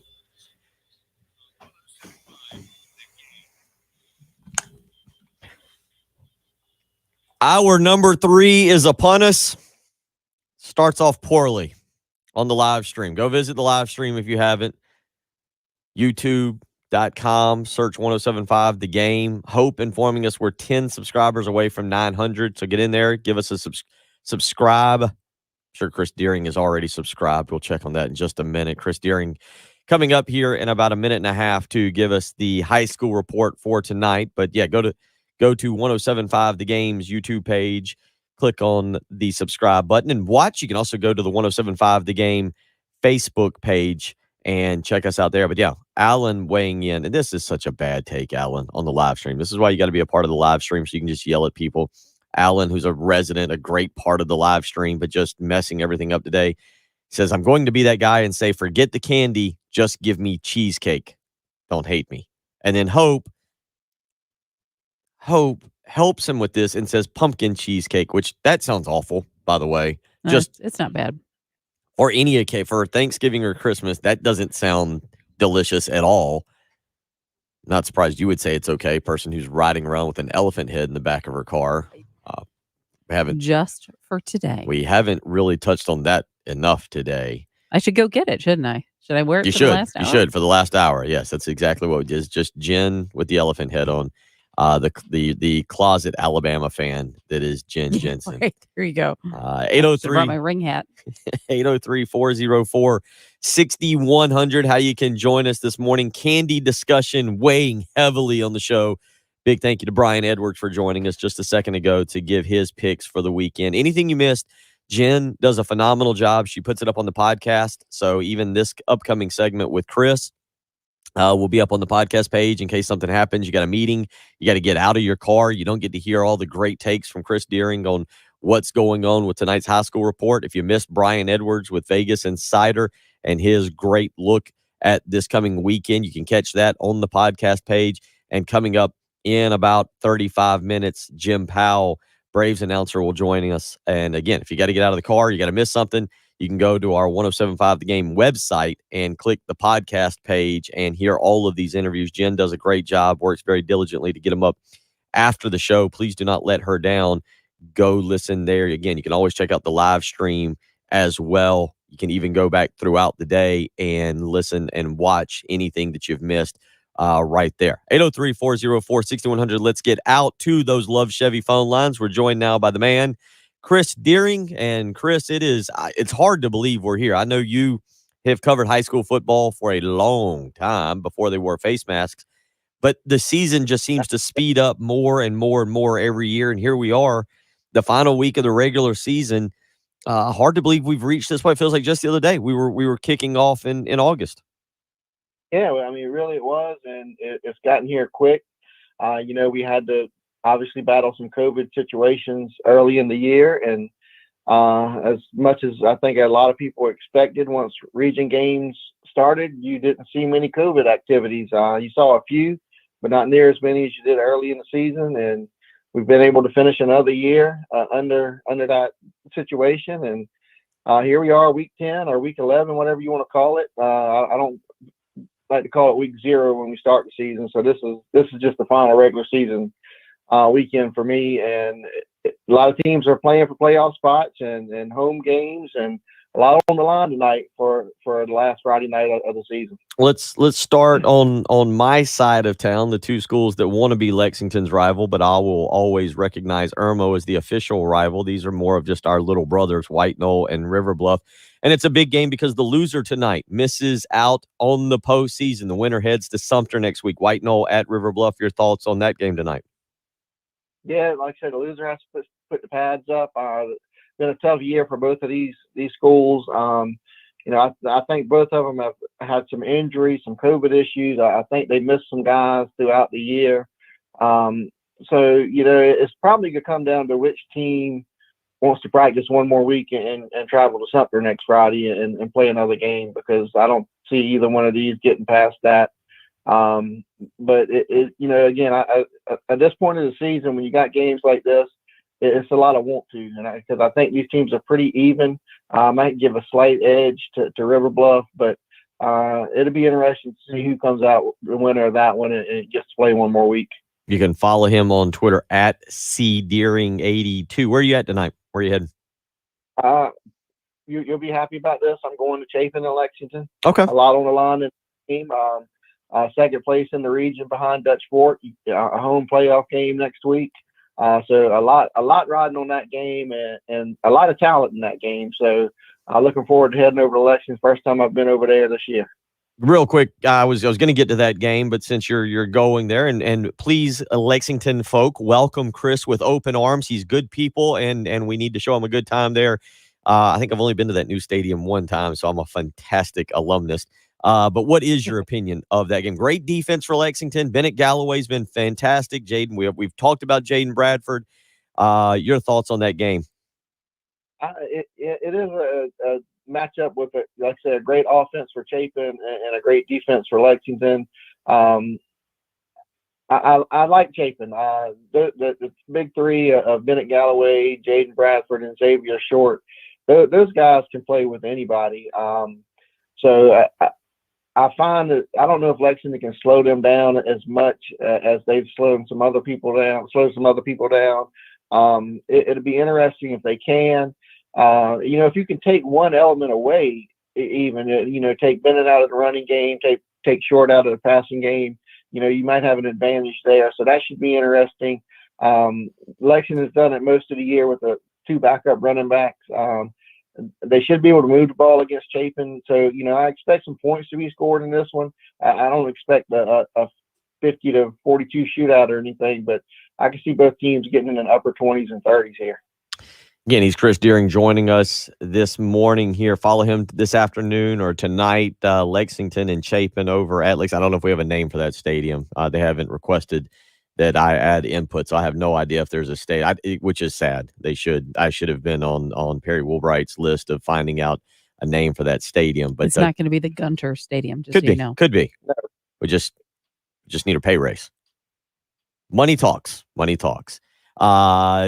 Big night tonight, Chris. This is where I was going with this. Phenomenal night in Region 4, 4A. You've got three games that stand out. AC Flora, my guy Dustin Curtis doing a phenomenal job for AC Flora. Perry Orth dialing up ball plays like the legendary old ball coach. You got Irmo at Lugoff Elgin and RNE at Westwood. It's going to be a really fun night. You look at those three games in that particular region, just kind of give an overall breakdown.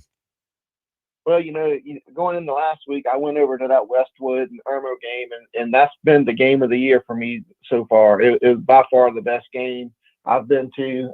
Westwood was down by 20 late in the third quarter, and when I say late, with less than a minute to go in the third quarter, they were down by 20, and they came back and won 42-37. And that really put that region topsy-turvy. Irmo wins last week. They win the region title, number 1 seed. That loss, if all goes to plan tonight and AC Flora, Irmo, and Westwood win, Flora will win the region title, and Westwood would finish second, and Irmo would fall all the way to a 3 seed and have to go on the road in the first round of the playoffs.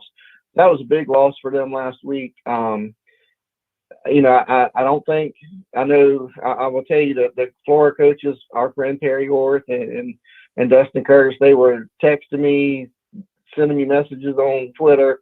They wanted updates every play. I was doing the best I could to give them updates, and that was big for them. I don't think they thought they had a chance to win that region after losing to Irmo the week before. So another region title for them. It looks like the way things are panning out tonight.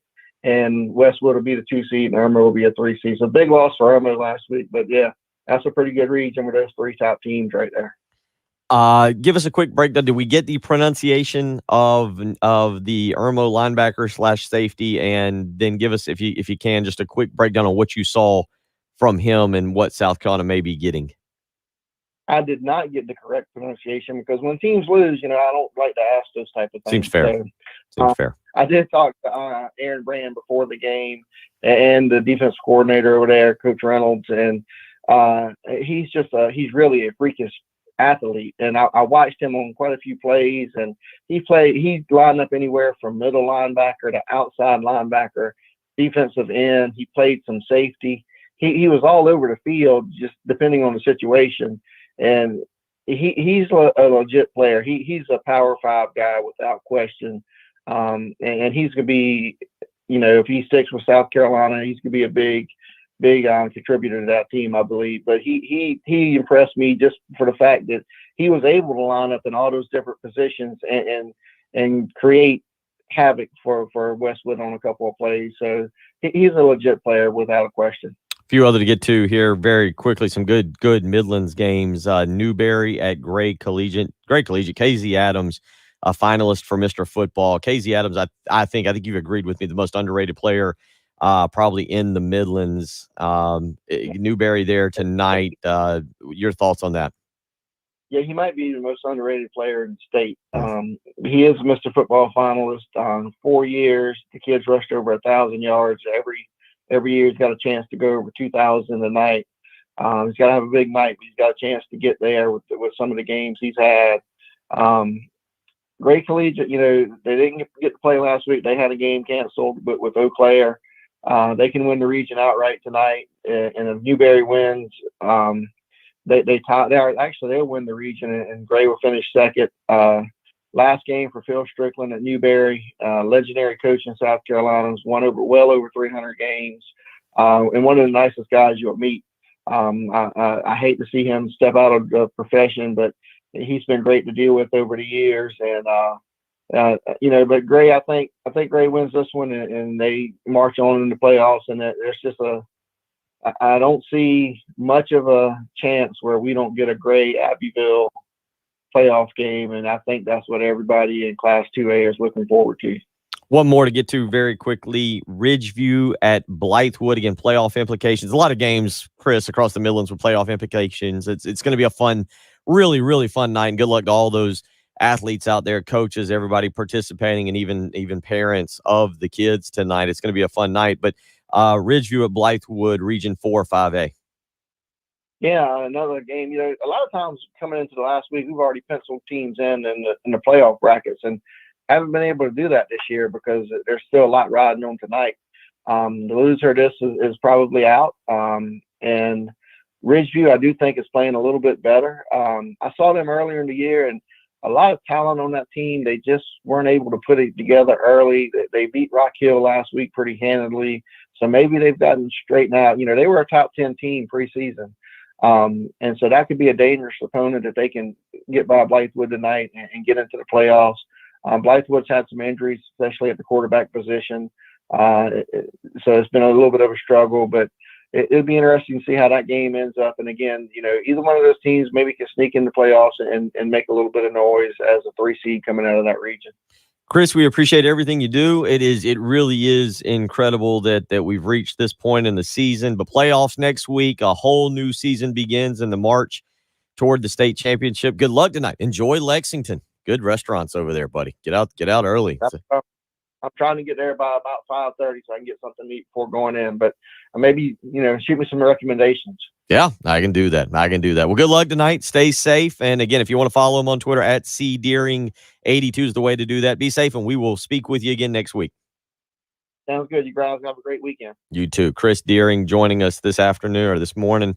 I'll be back on this afternoon, but joining us this morning. A lot going on. High school football, obviously, near and dear to our heart here in the state of South Carolina. A lot of great games tonight. Hopefully you can get out and go check one out. Looks like we're going to get some really nice weather. The sun is coming up behind me. The donut box is open. Doesn't look like an elephant head on you there, Jen.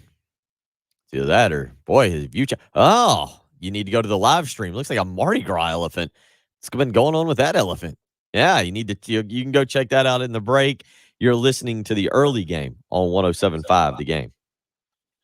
Carolina head women's basketball coach Dawn Staley, and you're listening to the home of the Gamecocks, WNKT FM, Eastover, Columbia, 107.5 The Game. Only thing more exciting than seeing Jen Jensen's elephant head, what appears to be a Mardi Gras elephant head, saving money on your monthly mortgage payment. And if you're not doing that, I mean, what are exactly you doing? Why have you not gotten in touch with Benji Getsy and Buford Lending to check out all the great rates? Here's the best thing. Benji, he understands there's a lot of great brokers out there. There's a lot of great mortgage lenders.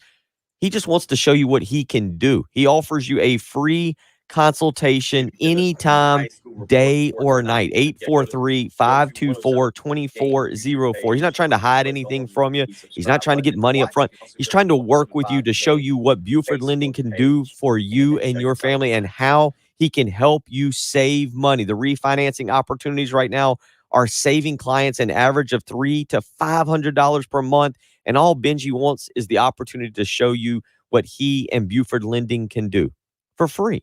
That's a great opportunity. 843-524-2404. Let Benji and his experienced staff earn your business today. And again, is a key word, earn your business. He's not trying to trick you. He's not trying to take money from you right off the bat. He's trying to show you what Buford Lending can do for you. And there's zero reason that you shouldn't take advantage and give him a call. The increasing real estate values are helping previous first-time home buyers, limited down payment owners. They're lowering interest rates, eliminating PMI. I'm telling you what, it's a golden opportunity, and you got somebody like Benji out there who's offering to help you and work with you and show you how he can help save you money. 843-524-2404. Give Benji, Getsy, and Buford Lending a call today.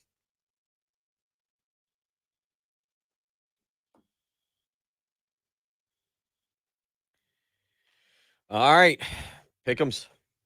I have to see. I don't Yep. think I did particularly well again last week. Did you write them all down? Yeah, I got them right here. Just crush another. Did you hit your extra, your bonus?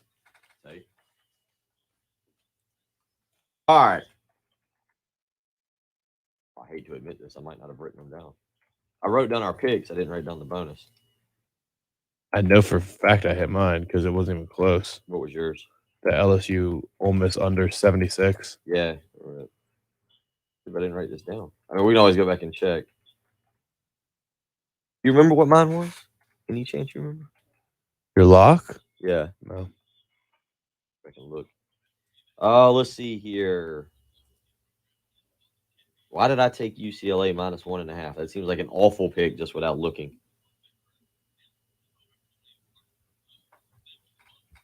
You got Oregon. We both got Oklahoma State. They only lost by 3, right? 24-21. And Ole Miss won by more than 9.5. Won by 10, right? So you were 3-0.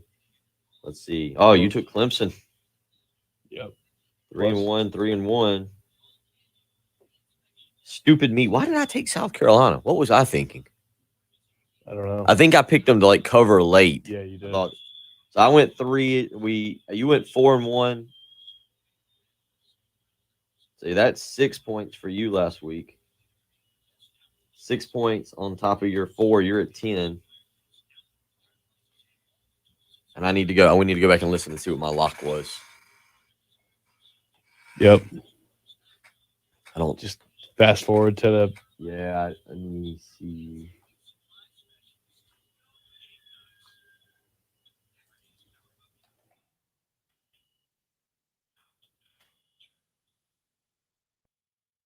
Let's see. There's Jen. I think Jen put our picks, and I can just like say fast forward to the very.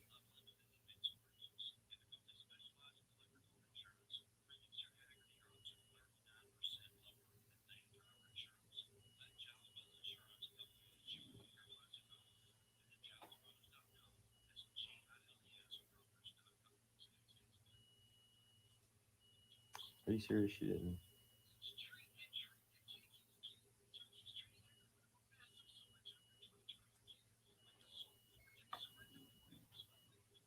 All right, I apologize. There may be an echo. There may be something happens here. Oh wait.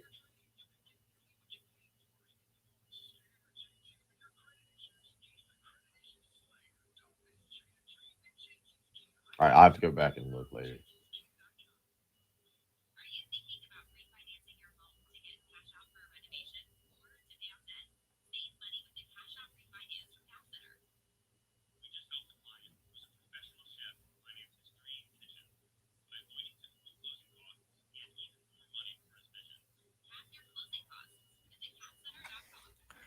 Yeah, what do you think about 37 here? That'd be about 5 minutes. Yeah, because that's about what the break is.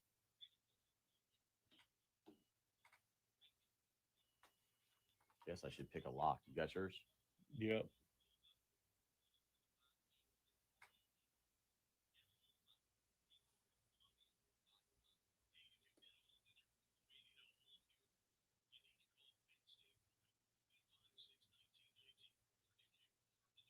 All right, so I got Patrick at definitely 10 points.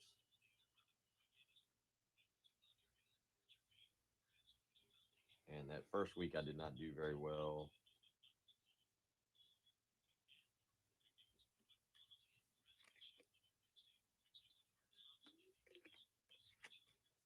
The first week I got Syracuse. So that was neat. So I've got myself right now at least 4. hoping that I picked a good lock. Right. Yeah. Yeah. I'm gonna be able to find it real quick. I can't even remember what I may have taken.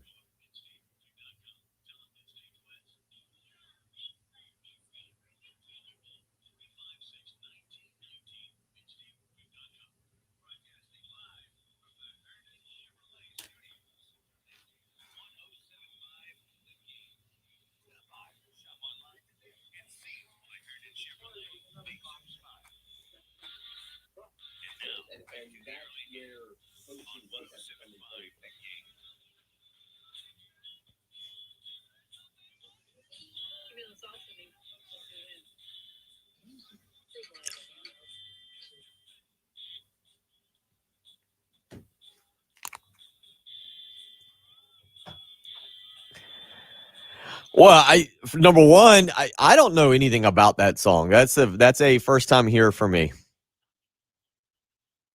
You've never heard this song at all? Ever. It's I mean, Never for heard starters, I didn't know what it's a was. big commercial song. It's played in Yeah. a lot of commercials. Is it? Didn't know. Talking Heads. Yeah, I at first I didn't know what we were playing, and then when he started, I think he's saying "fun" maybe there. But he gives a like I didn't know what direction he was Oh. going.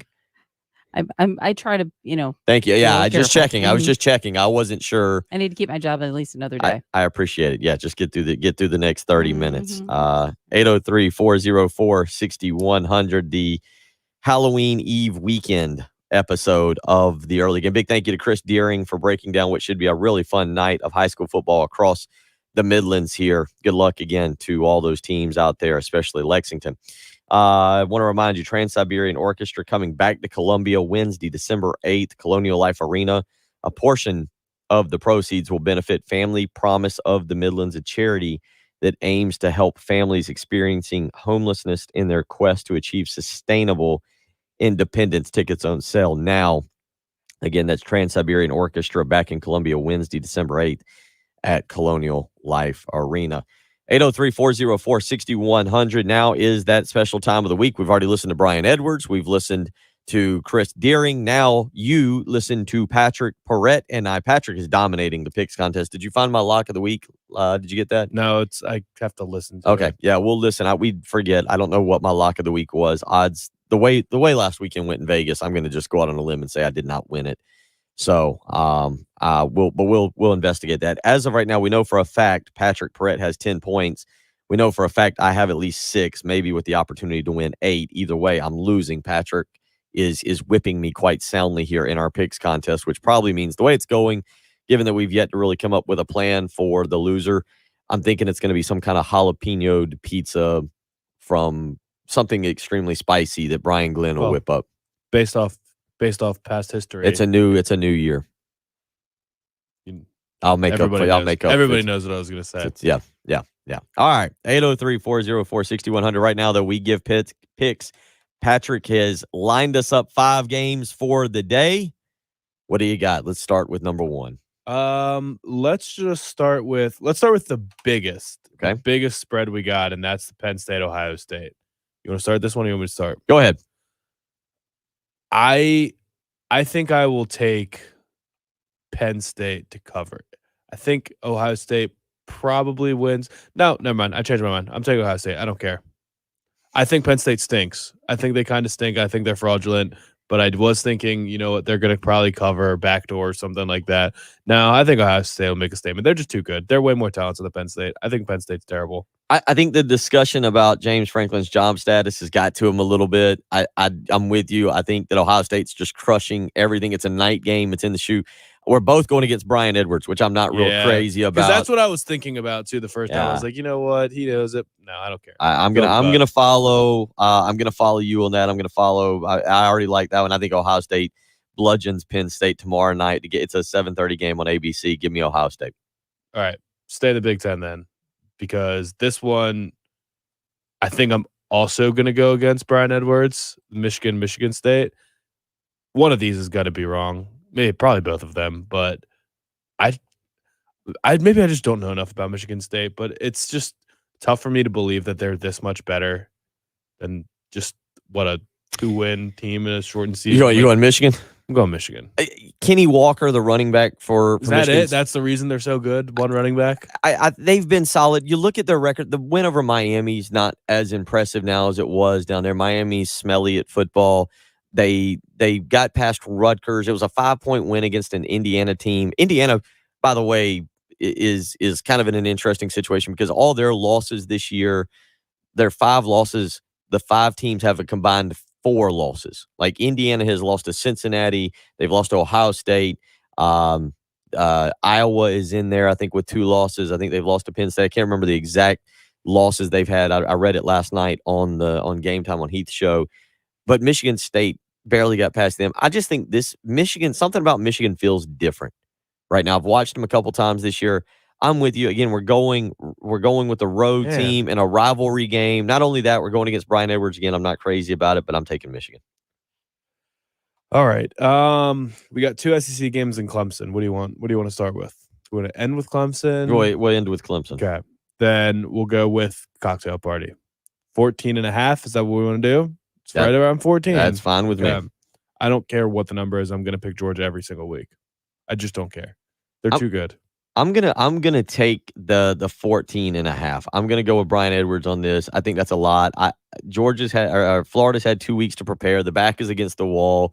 I think Dan Mullen will have a creative game plan to be able. Dan Mullen still is a very good offensive mind, and I could see Dan Mullen coming out with a good offensive game, with a good offensive strategy to attack that Georgia defense. I think Georgia gets it done in the end, but the bottom line, I'm going to go with Florida. Basically, that hook, that half a point there is what turns me. I think if you'd have said 13.5, I'd have probably gone with Georgia. But 14.5 is a brutal number to pick. It's just a very difficult number to pick. All right, so you went Georgia. I'm still taking Georgia. I just don't care because Florida, they have dual threat quarterbacks like you mentioned, but Georgia's linebackers are so athletic. I just don't think it matters. Their defensive line is incredible. And their linebackers are freaks. So, Ole Miss at Auburn. I think Ole Miss is going 11-1, so I'm taking Ole Miss. Simple as that. What is it? 3.5 on the road. Ole Miss is not losing again. That's it. Yeah, it's been a stretch for Ole Miss. Like does this catch up? This is that SEC discussion that other conferences, other people hate hearing. It's Bo Nix at home. It's Bo Nix at home, and Bo Nix, again, I saw Brian Harsin goes down below Jordan Hare Stadium every week and plays the fiddle against the devil and decides which Bo Nix he gets, good Bo Nix or bad Bo Nix. Here's the thing about this game, Patrick. You look at it, and it's going to be at 7 o'clock, ESPN, might be one of the better games of the week, but Mississippi's coming off of Alabama. Then they got Arkansas. They played an emotional game. We all know about the Tennessee game. And then last week, the LSU game, very fired up. I'm going to go Auburn at home. It just feels like it's a little bit too much for Mississippi to run right now. You talk about it. Their bye week was September 25th, 5th straight game. A lot of them have been emotional. I'm going to go that 52-51 game against Arkansas. Give me Auburn at home, night game. Brian Harsin, Mike Bobo. I know people love hearing Mike Bobo. Give me the Auburn Tigers there in that one. All right. 9.5. Florida State at Clemson. You can start. I think this one's easy. I'm going to go Florida State. Florida State's playing better football. I think Clemson wins the game, but I'm kind of taking the attitude of, again, Brian Edwards, who we had on about an hour ago, and you can hear that on the podcast and on the live stream. Clemson, it's just hard to take them right now with that offense. And Florida State, quietly after the really smelly start, I know it's Syracuse. North Carolina is not what we expected, and it was UMass, and UMass really is bad at football, the whole football thing, 59-3. But Florida State's kind of put some things together. We just don't notice because they started so badly. Yeah. I think they'll keep it competitive. Look, Clemson allowed Boston College with their backup quarterback to have a chance at the end. Clemson allowed a bad Georgia Tech team to have a chance at the end. There's no reason Florida State can't cover this 9.5. After watching every snap of the Clemson game last week, And it could have been closer. It definitely could have been closer. I mean, Clemson had a case of the Butterfingers on Saturday. Will Shipley dropped an easy touchdown. Their receivers were not all that impressed. Were not impressive. Not even not all that impressive. Something's not working at quarterback there either. I don't know if it's something in the offense that DJ is not understanding. But no, I'm convinced that Clemson's not turning this thing around. Last week I said I'm just waiting on the Clemson get right week, and it's not. I'm sold that it's not happening. They're still a talented team, and they'll win some more games. They're not going to just lose out, but they're not going to dominate a Florida State team that still has talent. So I think the 9.5 is pretty easy. There you go. Take it.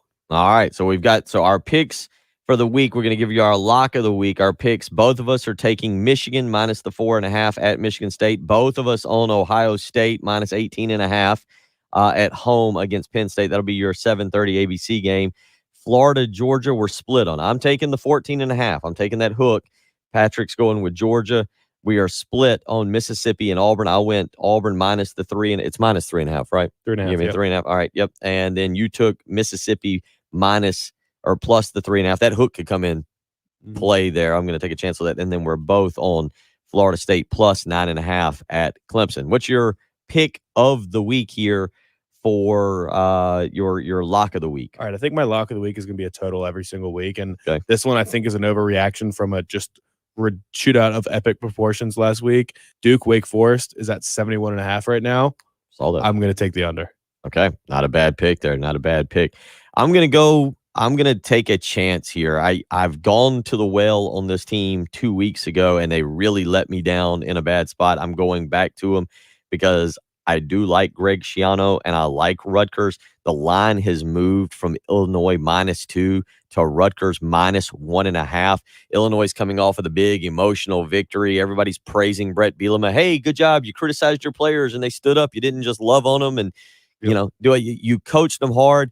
Rutgers has played well this season. They've made a few mistakes here and there. Some of their losses, the loss to Northwestern was bad. There's no getting around that. But they've had a bye week. Rutgers came off of a bye week last week. They get Illinois. They got to go to Champaign, but it's not like that's a house of horrors.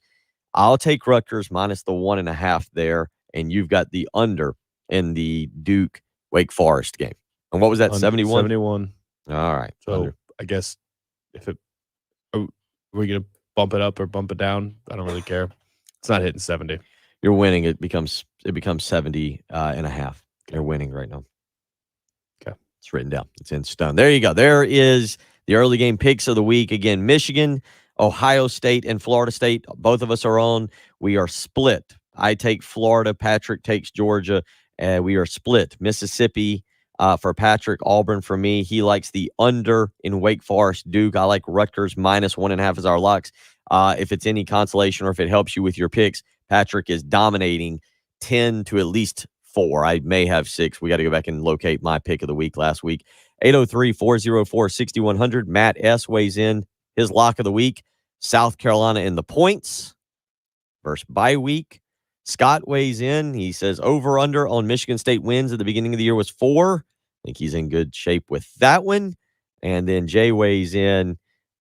No, I'm not going to stop saying smelly. That's exactly what Florida State was. That's exactly what UMass is. Sorry, Jay, you're not getting Stinky. You're not getting your way on that one. 803-404-6100. How you can join us. Jim Powell, announcer for the Atlanta Braves.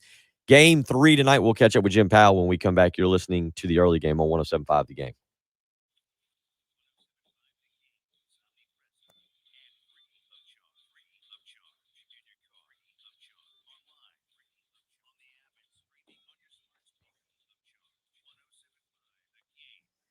Muscles, ligaments, tissues, all injuries sustained from trick-or-treating or playing in the ocean with your son. You get the point.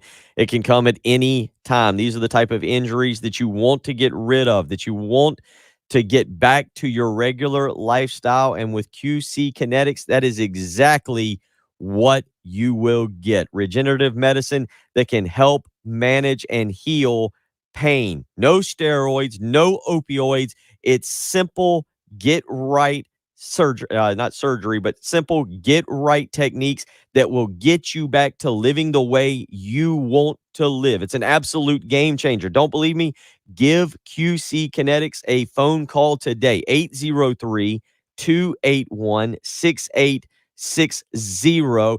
Get your quality of life back. All consultations are free. You need to give them a phone call today and get yourself checked out. If you're dealing with any muscle injuries, ligament issues, tissue injuries that you've sustained in the past, maybe it's your knees, hips, fingers, toes. Now, those toes can really, they can hurt you. They can hurt you. Give QC Kinetics a phone call today. 803-281-6860.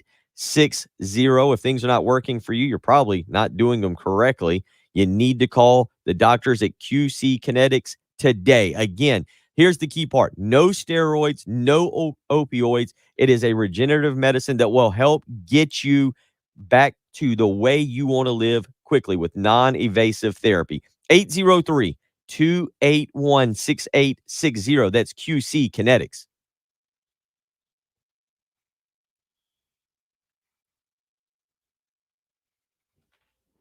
From the Shepherd's Glass Traffic Center, Shepherd's Glass, a true reflection of. All right.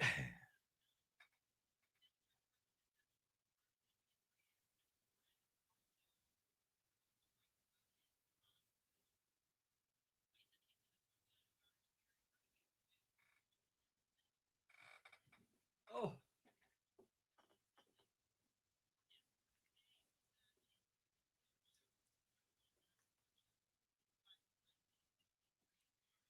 All right, so you gotta go home, nap, work, and then hit the road, eh?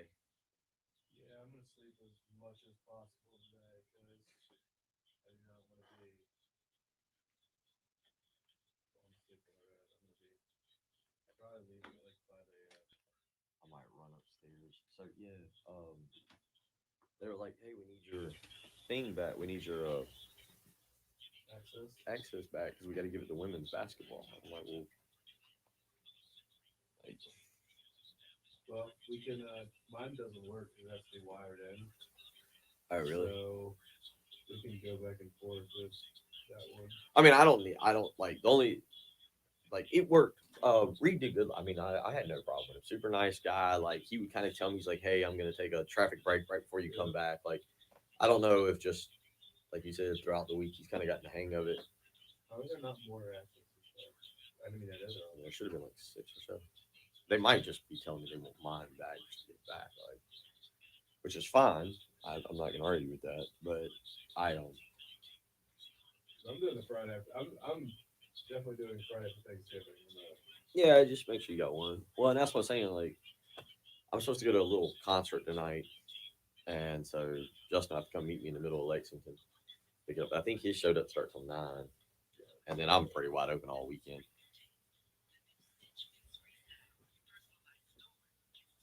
Braves in 7. Oh boy. This is the last show, right? Huh? This is the last show, right? I don't know. I don't know if he does the playoffs or not.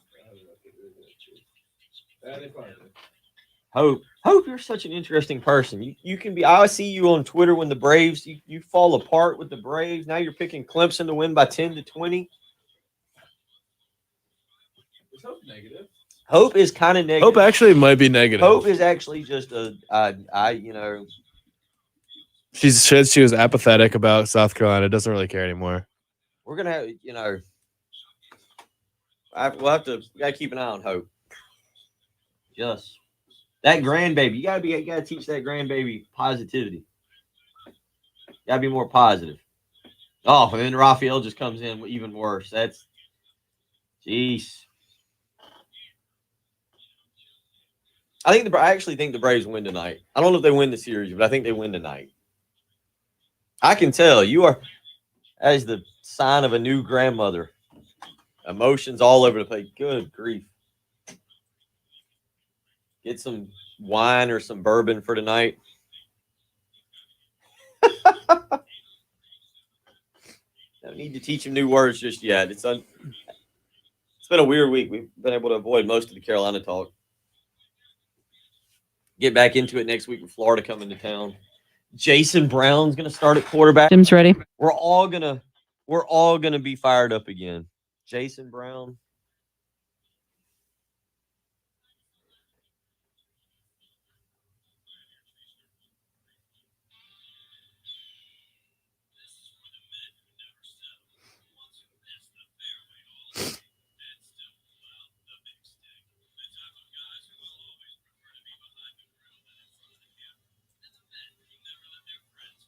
Did you come up with questions for this?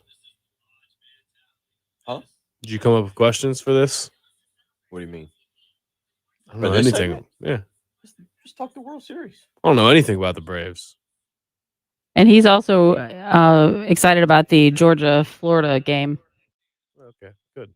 Say that again. He's excited about Florida, Georgia. He's also looking forward to the Florida-Georgia game.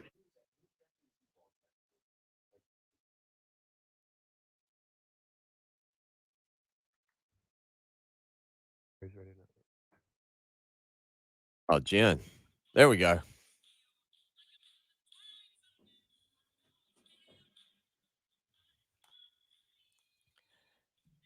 Producer extraordinaire Jen Jensen with some great music this morning, except for the one previous that I was completely unaware of.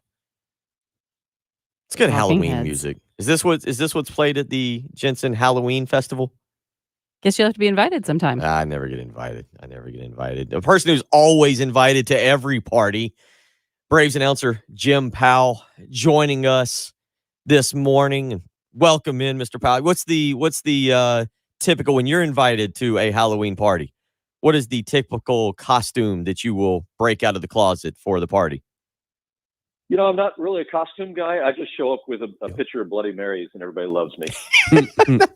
That does seem like the easiest strategy in the world, and I've never thought of that. That does seem like a way to make friends very quick. Although I got to admit, Bloody Marys at a nighttime party seems late. Don't put a time on it. Don't put a time on it. Is there a time? For Halloween, what else could you want than a Bloody Mary? It's a good point. What a professional. Absolute professional. You've got a lot going on right now. I understand Georgia, Florida, though, is also at the forefront of your mind this weekend down in Jacksonville. You got a prediction there? You got a thought on Georgia and Florida this weekend? Yeah, I do. My apologies to my Gator friends out there, but yeah, Georgia big. 14.5 is the spread in our little pick'em that we just did. That's an easy cover. Agreed. Give the points. Yeah. Agreed. Patrick took the 14. Patrick laid the 14.5. I took Florida to cover the spread. Just a lot of points, but we'll see. Bye week for Florida, bye week for Georgia as well last week. It's not a lot of points if they can't score. It's a good point. That does make it a little bit. Is this the year for Georgia, by the way? It is.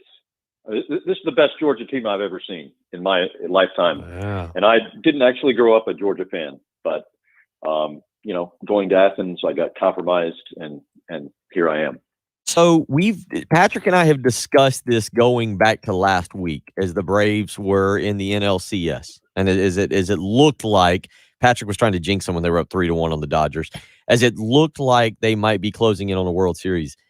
The question for Atlanta fans, Georgia fans, the state of Georgia fans, Georgia National Championship or Atlanta Braves World Series? Because Patrick and I feel like Georgia fans, by and large, the majority of the fans in that state would give up the Braves World Series to win a national championship. You cover it closely. You're more in tune with that fan base. Are you with me on that, or you think the Braves World Series run overtakes Georgia winning their first national championship since 1980?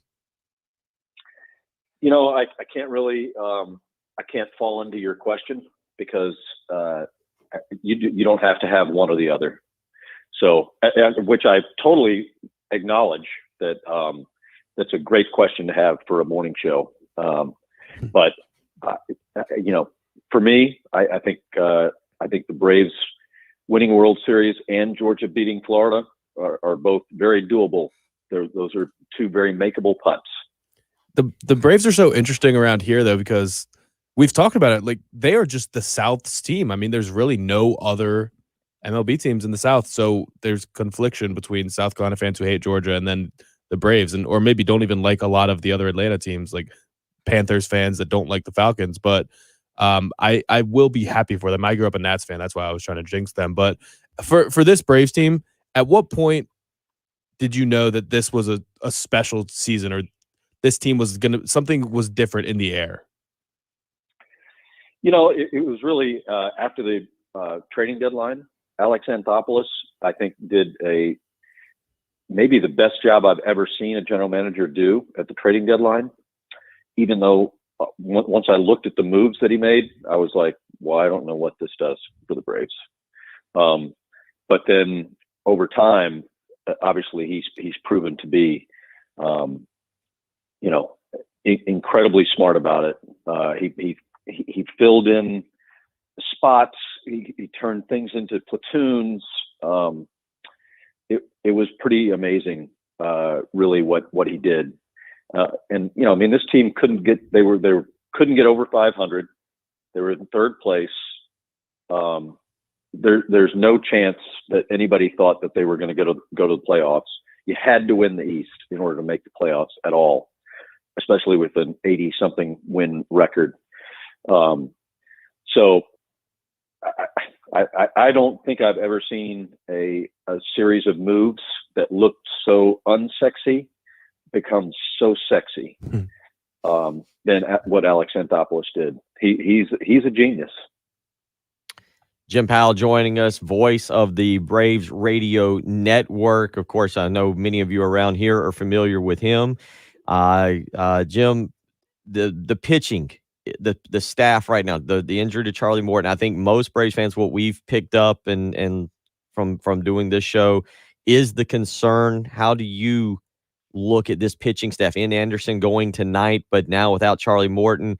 And then obviously, I know it's one game, but the Max Fried pitching performance in game 2. But how do you view this pitching staff moving forward? Because again, and maybe you agree with most of the fans that we talk to, they feel like that is what brings this team down if something brings them down. How do you view it moving forward this weekend? If something brings them down, it's going to be the pitching. I would agree with that. Here's the problem.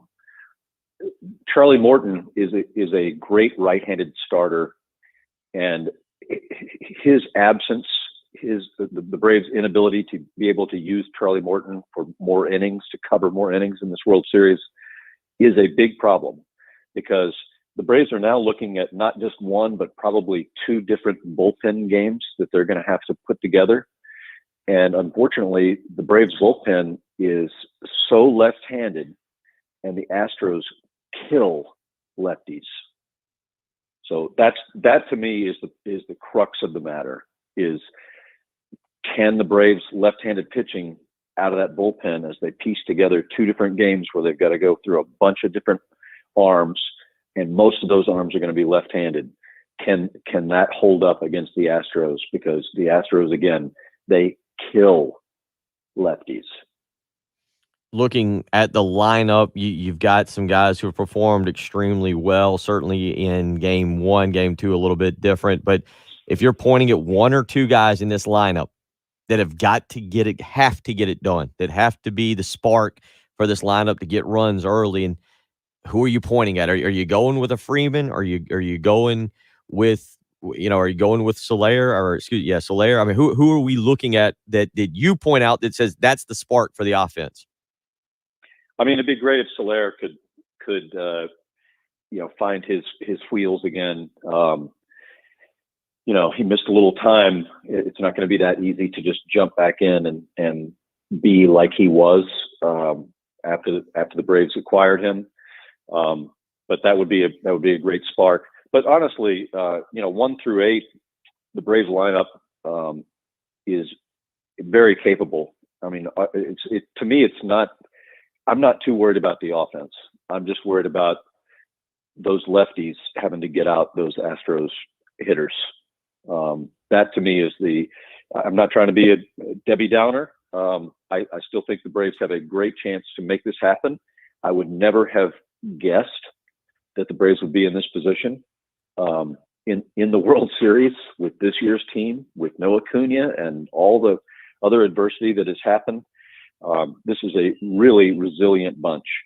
So I'm not going to count the Braves out at all, but I do think they're the underdogs at this point.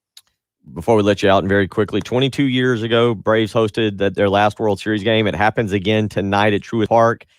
Just you getting to experience it, to call it, to be there. The general feeling here at 9 a.m. on Friday morning. What about 11 hours away, I guess, and what you expect tonight? Well, first of all, I'm loving my coffee. I'm having a nice chat with you guys, and my coffee at 9 a.m. is great. It's going to be a phenomenal atmosphere. There's nothing like Truist Park, especially with the Battery right alongside, that adds incredible amount of energy as well. I think it's going to be a wonderful night. It's going to be a great 3 days, and hopefully the Braves can find a way, as they have had to do since the end of July. They're going to have to find a way to navigate through. And I'm not going to count them out. It's not going to be easy, but I'm not going to count them out at all. We appreciate you enjoying your coffee and joining us this morning. Jim Powell, voice of the Braves Radio Network. Good luck this weekend. I hope you enjoy. It's going to be an incredible experience there. Take care, and thank you for joining us this morning. My pleasure. Thanks for having me. No problem. Another week in the books. The end of October. Patrick, Jen, thank you. We'll see you next week. I'll see you this afternoon at 4.